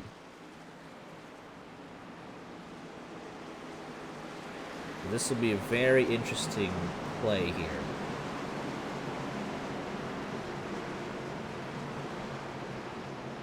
Sims looked to be in a little bit of control. He's now P28 for what I believe had to have been a pit road speeding penalty. Devastating on what could be the final stop of the night for him. I mean, they might not get a caution, but I think Sims' night's done anyways. And all of the strategy call, they didn't even see the EOL. So he had just started dominating right before that caution. Jolie goes early. That's the smart move.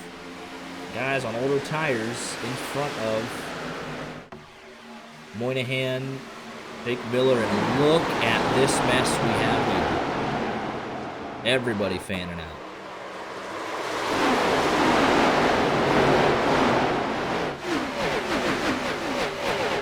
Laps to go.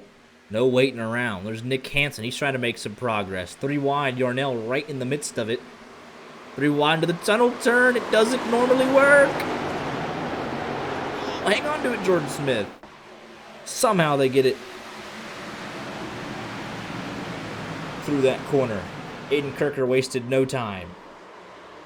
Jolie back to 4th.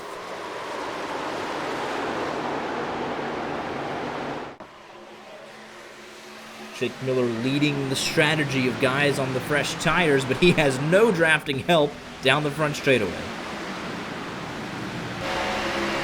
So dive it off, big dive. Good turn 1. And that's where he's going to make up all his time. The guys above him did just wash up the hill. Still no drafting help.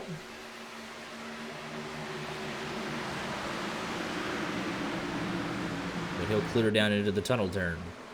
Next up on the fresh tires, that would be Zach Lindgren trying to cut up through traffic. 3 wide into 3. Max says, thank you very much. I don't need to see anymore. And it just seems like all of a sudden, everybody's way closer than they have been all night long. Big, I think that's Aaron Mack that got it all sorts of out of shape. Off turn 3, he's losing a lot of momentum. Here comes everybody. 3 wide down the front.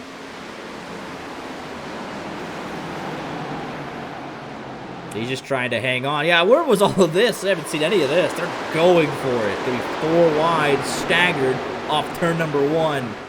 Take a look at Brock Packer to the inside. Oh, boys. I know 3 wide doesn't work. I'll just go ahead and throw the yellow myself if y'all went 4 wide. Best to figure it out.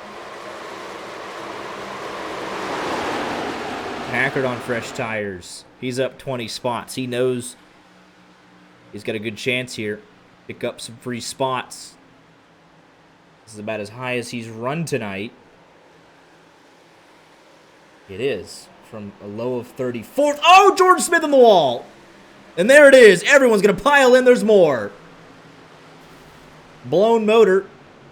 Mertens is in it. Jordan Smith toes instantly. However, don't think that's as many laps as they wanted. Josh Mertens toes to pit road. And you just saw that coming with this group here, right in the 3 wide. Right in the thick of it. Working off turn 3. They have it coming together. Will bounce off the wall, clip Mertens, who then gets Brett Bennett. But it's going to be the 17 and the 29.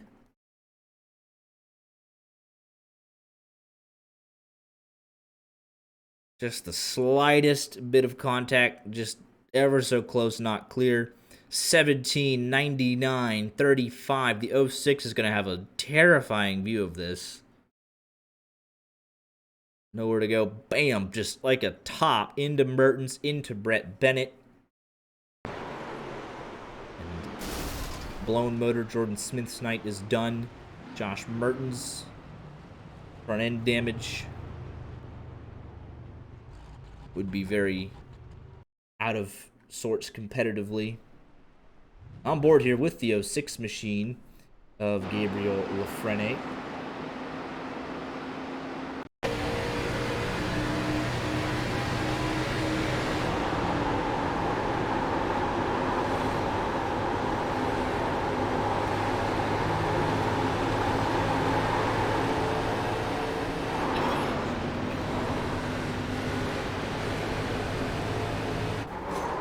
We're here with Brett Bennett.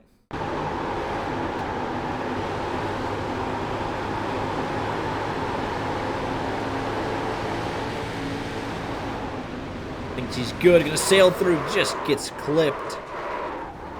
And he'll get the left front damage to go with it. On board with Mertens.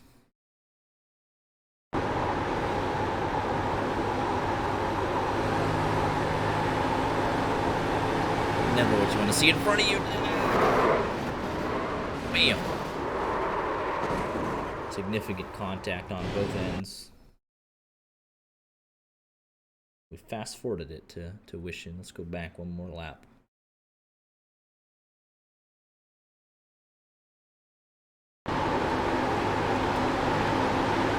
Tight racing, and coming together.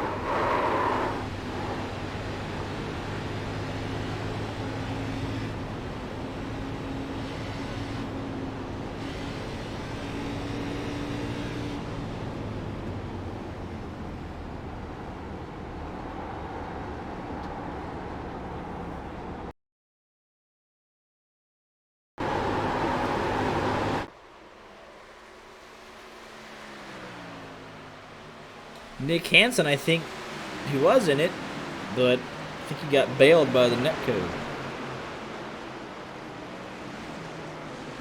Because here he is, as we come back to green, or next time by, Nick Hansen. The 99 is P7 with no noticeable front end damage. However, a shuffling of the order. Aiden Kirker, Walker Thomas, Brad Peters, Aaron Mack, Herring, Wishin, Bennett all came in for what looked like 4 tires. I don't know that that's enough laps, but that might be what they're willing to take. We're getting down to it, 25 to go. You don't know how many more opportunities you're going to get at a caution at this point.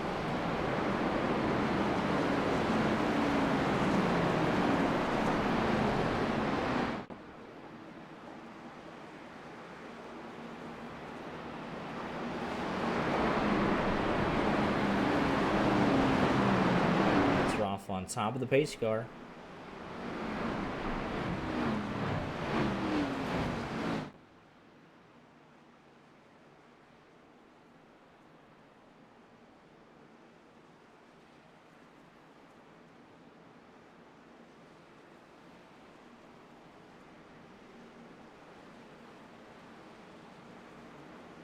And it's going to get dicey up front.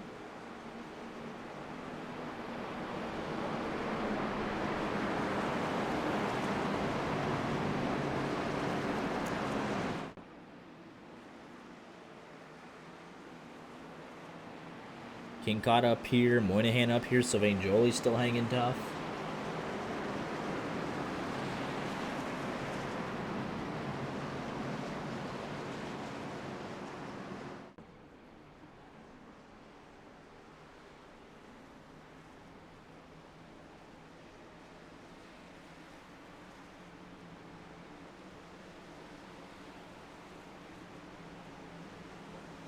Here we go, pace car is off. Jake Miller back to the point.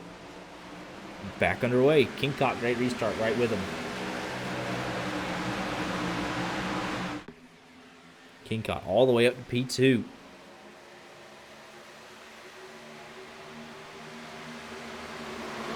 Sims trying to charge back up here. He's P11. Not out of the fight. At P9, Sims on an absolute tear. And he's still got a freebie in front of him in Sylvain Jolie.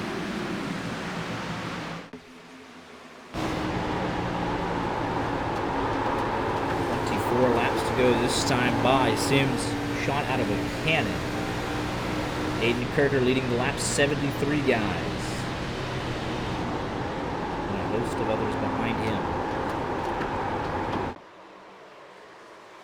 Teammate Walker Thomas.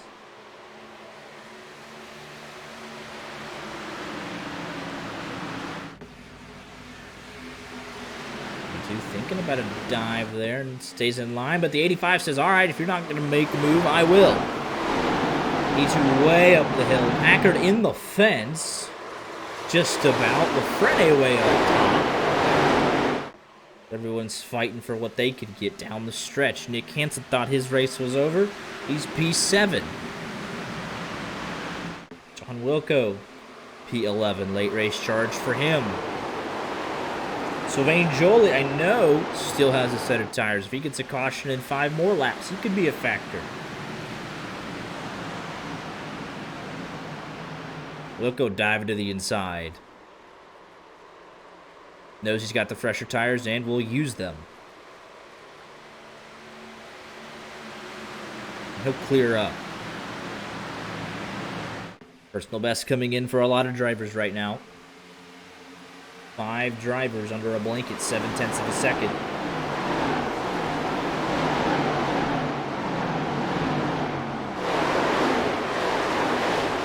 Thomas and Kirk are bottled up in traffic. 3 seconds behind the race leader. This is a move you have to make this time on the older tires. Just send them in. Kirk will want to make the move here. Keep the momentum. Just keep it rolling. Into turn 3. Make that move. He'll do so. 67's going to have the momentum. He says the 62's further ahead. He said, all right, I'll push you. See if we can get the momentum. See if I can get myself a spot ahead of the 96 cleared. He'll make a big move to the inside. Did just enough to clear the 96, then dives low on the 62. Good move there from the 67 machine. His teammate, the 76, opposite end. He's up top. Trying to get around down the back straightaway. He'll fall in line. Sims moving up to P6. Take a look at this. Shot out of a cannon after a pit road penalty.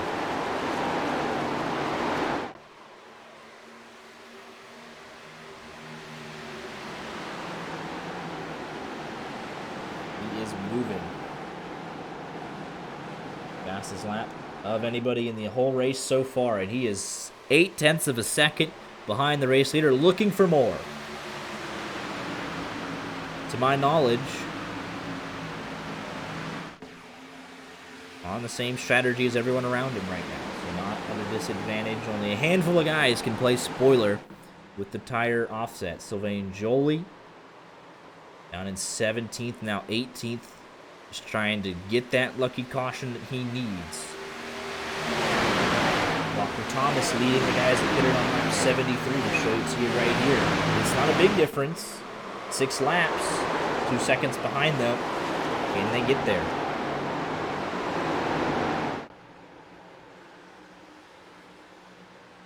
It helps if they start battling for the race lead. Lindgren taking a peek,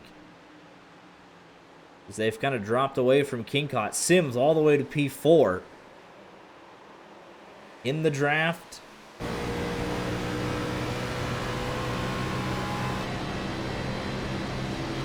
If I'm trying to break the draft, he'll do so. Hold off at least for another corner here.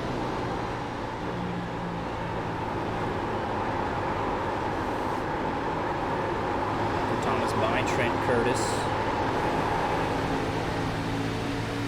I'll say, all right, give me a push. Let's continue the charge. 1.5 seconds back. Walker Thomas is moving here late. Aiden Kirker a little bit further behind his teammate, still within 2 seconds of the race leader. Brad Peters also pitted on lap 73, as did Aaron Mack, 15th and 16th.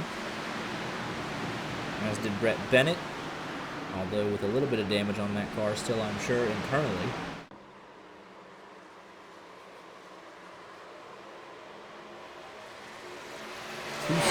Back to 11th. Oh, in the leading draft. 1.8 as they head off into the turn 1. 1.7 just about. As they're all fighting it in this lead draft here. 51 up the hill, 06 up the hill. Walker Thomas now 1 second behind. Didn't make any passes, but closed in even further to the leading draft. Lindgren again making a move to the inside.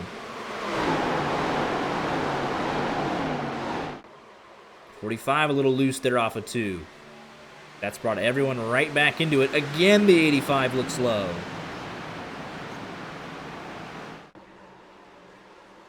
.45's pinching him there, but the 85 with a great run this time. Where does Kincott elect to go? This is going to slow up both of them.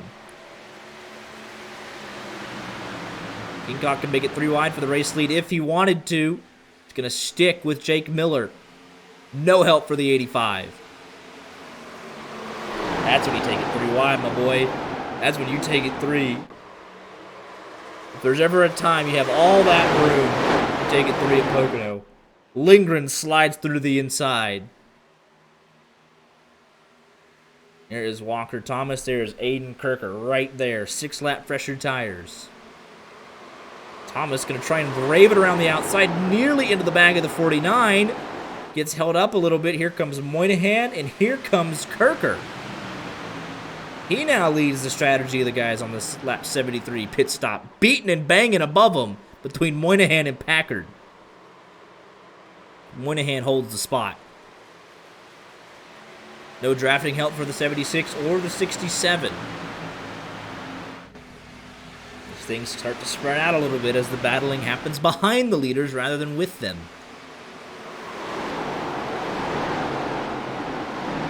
Kincott started 20th.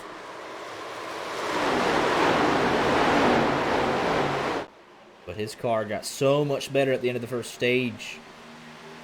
Only briefly dipped out of the top 10 since then, getting shoved down the back straightaway by Jackson Sims. Sims has had a heck of a turnaround. His map's pretty much over here. He is 0.7 of a second behind the race leader.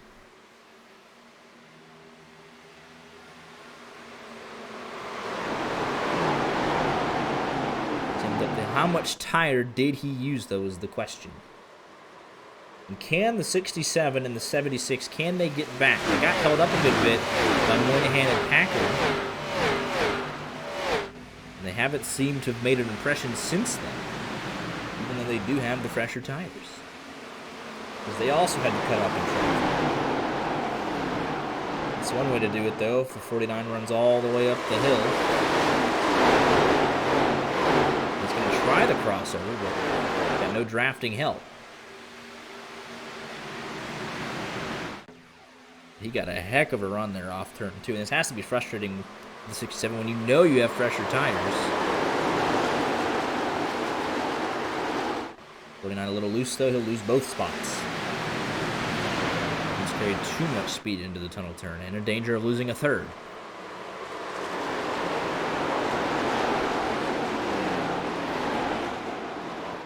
Thomas back to 6th. Aiden Kirker back to 7th. The 6th and 7th place cars are the 67 and the 76. There's something to be said about what happened to Lindgren. Blown motor. Oh my goodness. What on earth? Comfortably out ahead. And the motor lets go. Did he shift?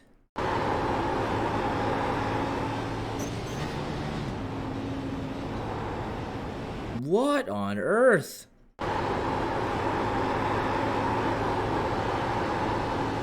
Hits the wall and then just like it forces a shift. And his night over from the lead of the race with 16 laps to go. Jackson Sims back to P2 with that. Was able to clear Kingcott. Walker Thomas to 4th. 9/10 of a second behind.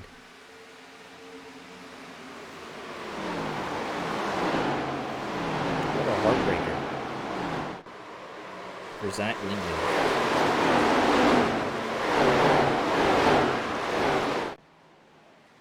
Any one of the top 6 can get this win.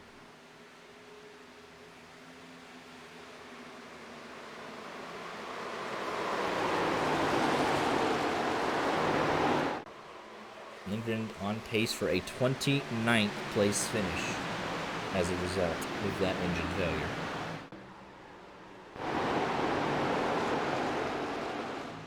Fierce Racing further back in the pack. Wishin, Yarnell, Bowruff.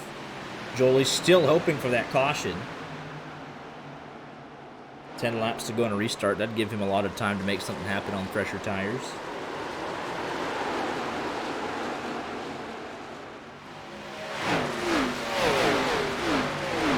Fighting with what is very little rubber left on that car. You see the smoke still all over the front stretch from Lindgren's car.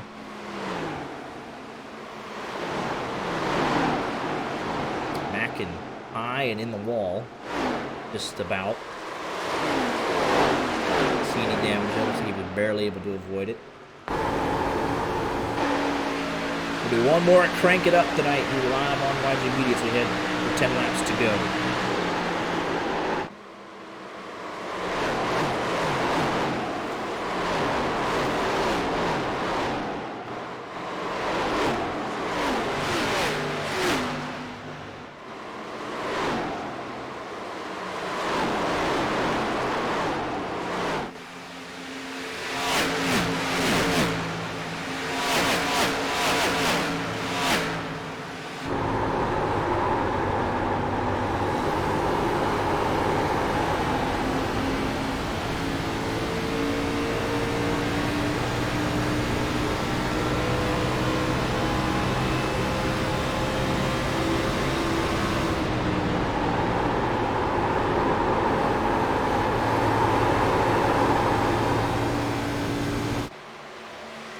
Make it through that.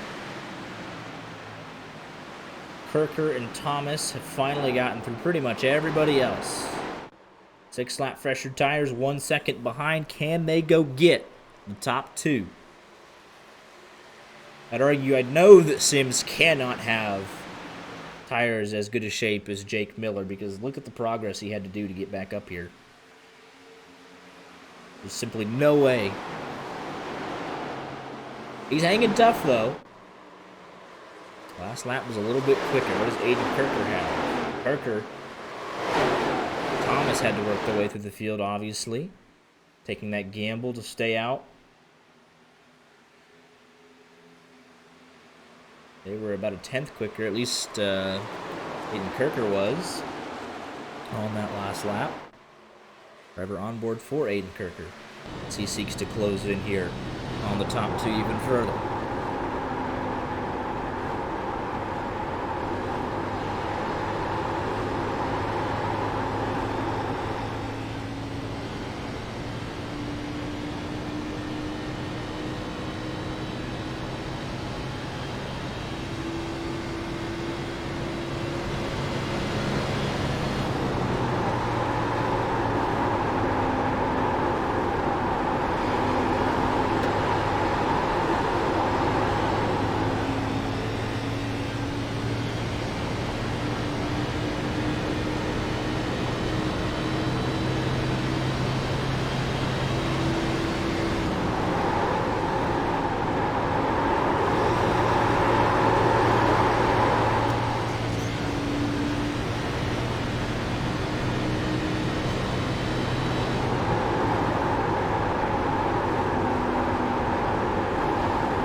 9 laps to go. Aiden Kirker is there. He's able to roll the corner just a tiny bit better. Turn 3 tells me a lot.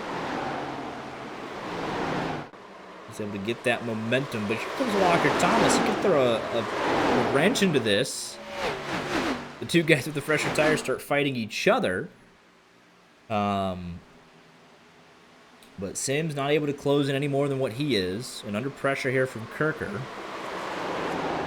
He's got to find... It's hard to pass here, especially when all these guys have similar pace. Very hard to pass.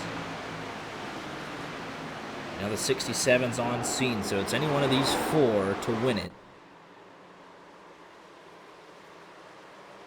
Half a second back.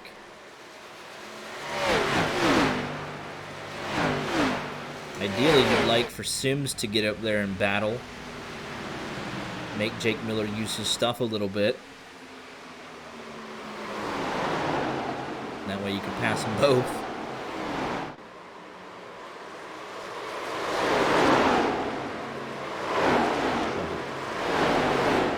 Kirker got a great run. Got his teammate behind him, trying to push the air, trying to push him along. Kirker, big move. I would make this send right here, right now.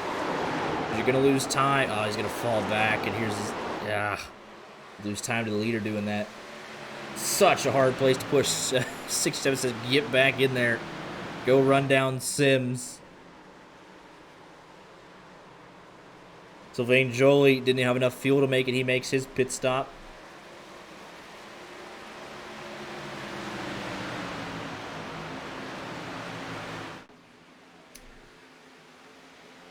We'll go a lap down as well for his troubles. So that's what I'm saying. Like, if the fuel only would have allowed you to stay out. Now you're like staring at 27.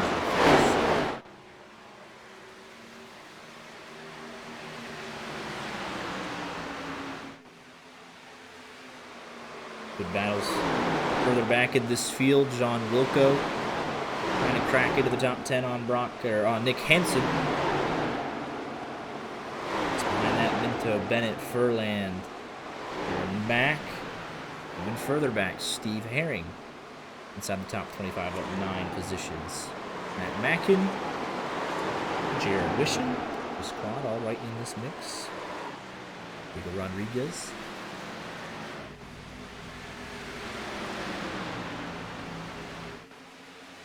With 6 laps to go. It's looking right at the top 4. But Jackson Sims right now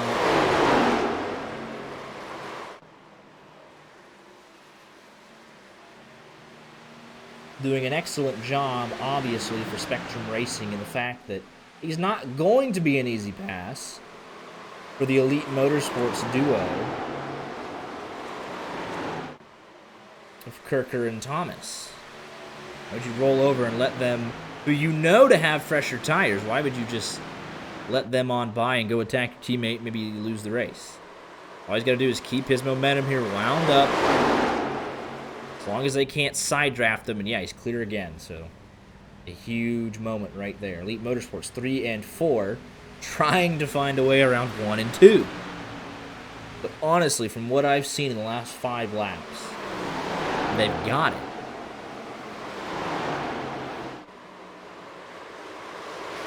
Sims, all he has to do is just sit there and hold position.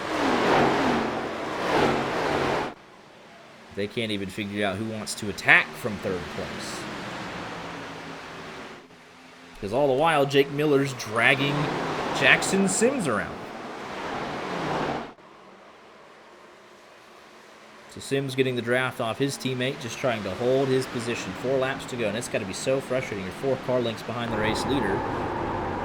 You have 6 lap fresher tires, but you burned it all up trying to get around his teammate in 2nd.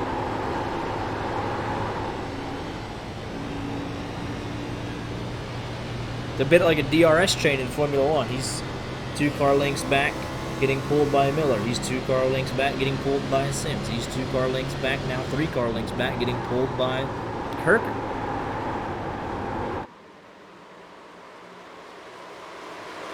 Especially if Thomas starts to fall off a bit, where it looks like he's kind of hit the fan here a little bit. 2 against 1, there's no chance. Got to have Kirker right by him trying to push. And here's Sylvain Joly. I would argue this is a super important pass that he needs to make, just on the off chance we get a caution in the last 3 laps, to get himself back on the lead lap.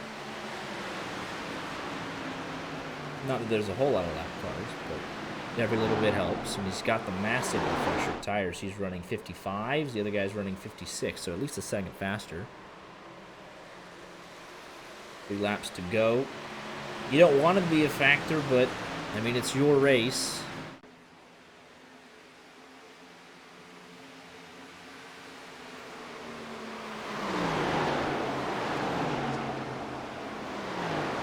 If you're Aiden Kirker, you had a couple chances through the tunnel turn, but you don't just want to wall the guy because he's clearly right there. It's not like he was miles quicker.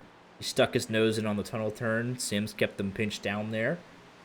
Not a whole lot the 76 is going to be able to do. Be wide down the back. A little bit of drama. Leaders don't want to see that. Andrew Manners here. Furlan falls back in line. Everything should be fine. And for what it's worth, the 1-2 for Spectrum right, there's been no challenge from Sims on Miller. Again, I argue that Sims probably has the older tires anyways, at least in terms of usage. Not a whole lot he's able to do. Can't really take a peek at it. And Sylvain Joly, this is respectful. He just falls in line. He's running the leader's pace. He could have unlapped himself.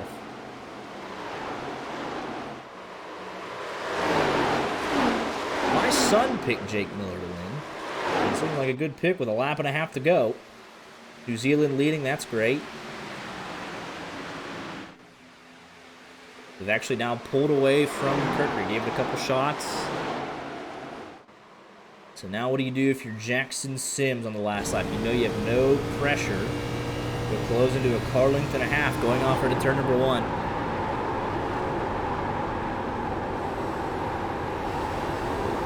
Miller, he's got a little bit more in the bag. He pulled about 2/10 there. Maybe not. Miller leads. White flag. Race is official. Gets it down to 4 car lengths, and that is all she wrote. Going off her to turn number 1 for the final time. A couple spots still in the top 10 to be decided. A couple spots just outside the top 15 still up for grabs. Jake Miller, comfortable 4 car length lead off to the tunnel turn for the final time. And this closes up from 4.5 to 4, but not any closer than that. The tunnel turn up over the bumps for the final time. Heading off into turn 3 for Jake Miller. The pole sitter led the most laps tonight and dominated the final portion of this race when it mattered the most. Jake Miller powers off turn 3 or turn 5, depending on how you look at it, and he'll cruise to a win here at Pocono. Sims, Kirker, Thomas, Kingcott, Moynihan, Peters, Lafrene, Curtis, Wilco, top 10. Hanson, Jett, Furlan, Bennett, Mack, Packard, Minto, Burkett, and Ethan Ball all the way to the finish. It's going to go Burkett's way. Darnell rounds out your top 20.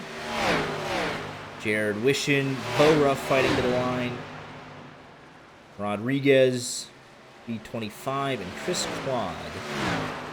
Last car on the lead lap. There's no way it's 4 turns, boss. Out of all the options, that one's the worst. Can't believe you'd say that to me.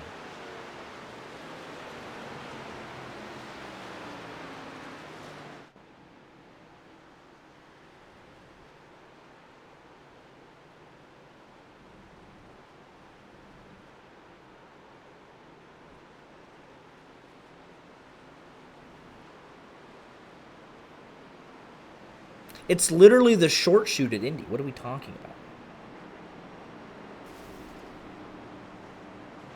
about? How was the tunnel turn not a turn? I can't. These are the people I work with. Can't.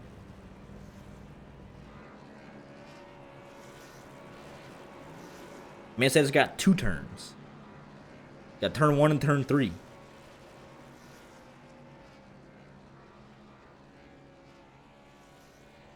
Plenty of room for the burnouts. Oh, and he backs it into the fence. Check that car. Check it. Gotta check it. Back to left rear into it. Like Jimmy Johnson at Talladega.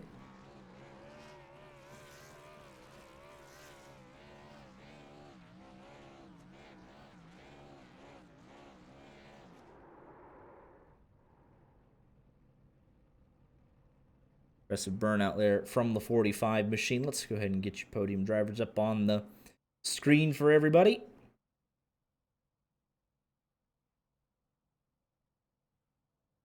Let's see if we got them in. Oh, they're ready to go tonight. Let's go ahead and get them over here real quick then. Don't have Art to move them in, so I gotta do all the hard work by myself. Woe is me.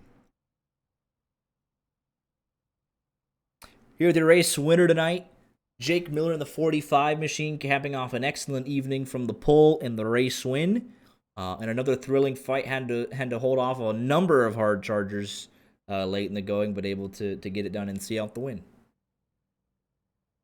Yeah, the car was fast. Even in qualifying, there was definitely, Pocono's a draft track, so people are gonna come and try and get you. Um, I'm not really sure what happened in that last stage to Lindgren. Did he money shift? That's what it looked like. Hit the wall, and then it just shifted and blew up. Oh, I was wondering if they were downshifting in turn 3, but I don't. That was one of the weirder things I've seen, for sure. How would you think? What did you think you had for him up to that point? It was about 15 laps to go. He popped some motor. What did you think you had for him in that last 15 if that hadn't happened? He got me to run hard in the first, 10, 12, 15 laps of that run, and then I couldn't hold it on the outside, and then I let him I couldn't keep up, and then I was just letting the tires cool down, and me and Jackson were gonna try and make a run for it, at some point, but we saw that Kirker and Thomas were coming, and obviously they had fresher tires. It's just that is unfortunate that that happened, because I don't know if I would have had the tires to get back to him, to be honest. Yeah, I don't know. That was Yeah, we were tough. looking. Yeah, we're looking back at like 7th place, and we just see Lindgren. It's just like, okay, oh, and that's it. That's over. But yeah, if that happens, pick up the pieces and he'll take it. But obviously, a very fast car tonight from the pole, led the most laps and get the win. So very very quick overall tonight. So congratulations, and we'll let you get any shout outs in if you have any. Yeah, thank you. Team County as always. Killer setups. Every time I feel like I race in here, there's a chance to win, and I'm glad to be back from my suspension for sure. Absolutely. Well, back in a big way. Congratulations. We'll see you next week. Thank you.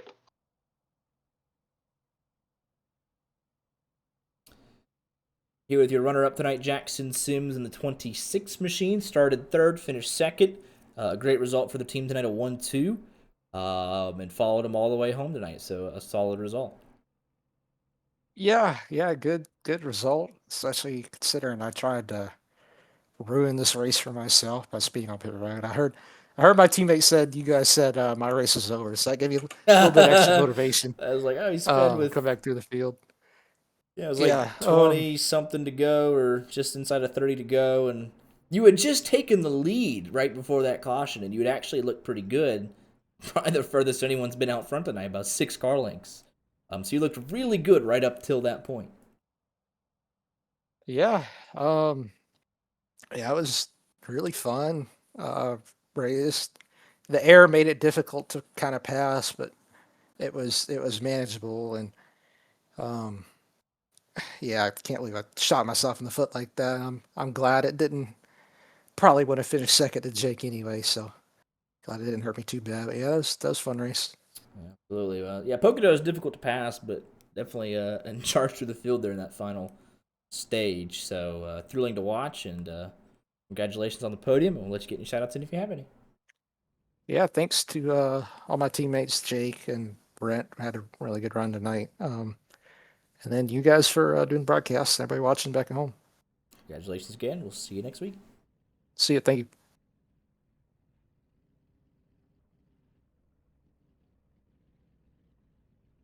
Here's your third place finisher tonight, the 76 machine of Aiden Kirker. Made a late go at it with the slightly fresher tires.